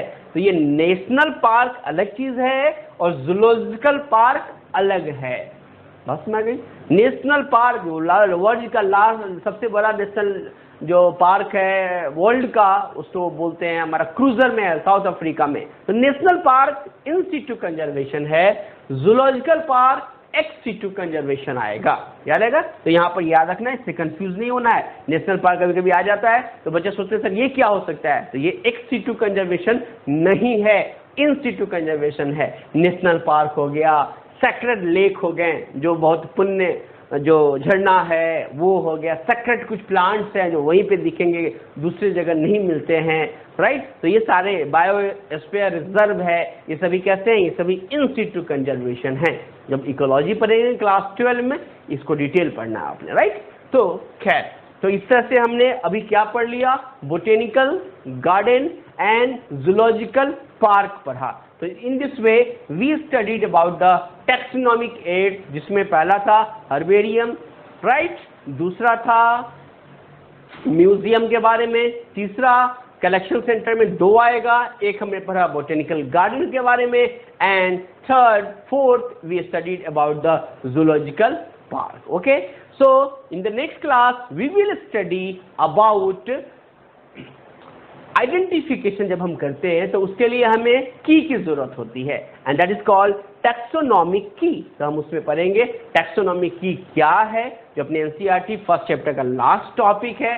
और हम जब डिस्क्रिप्शन करते हैं किसी प्लांट्स का तो उसके लिए अलग अलग हमें एक मेथड दिया जाता है डिस्क्रिप्शन के लिए, ताकि आइडेंटिफाई हो सके, उसके बारे में भी हम पढ़ेंगे, राइट ना। So we will study next class what we will study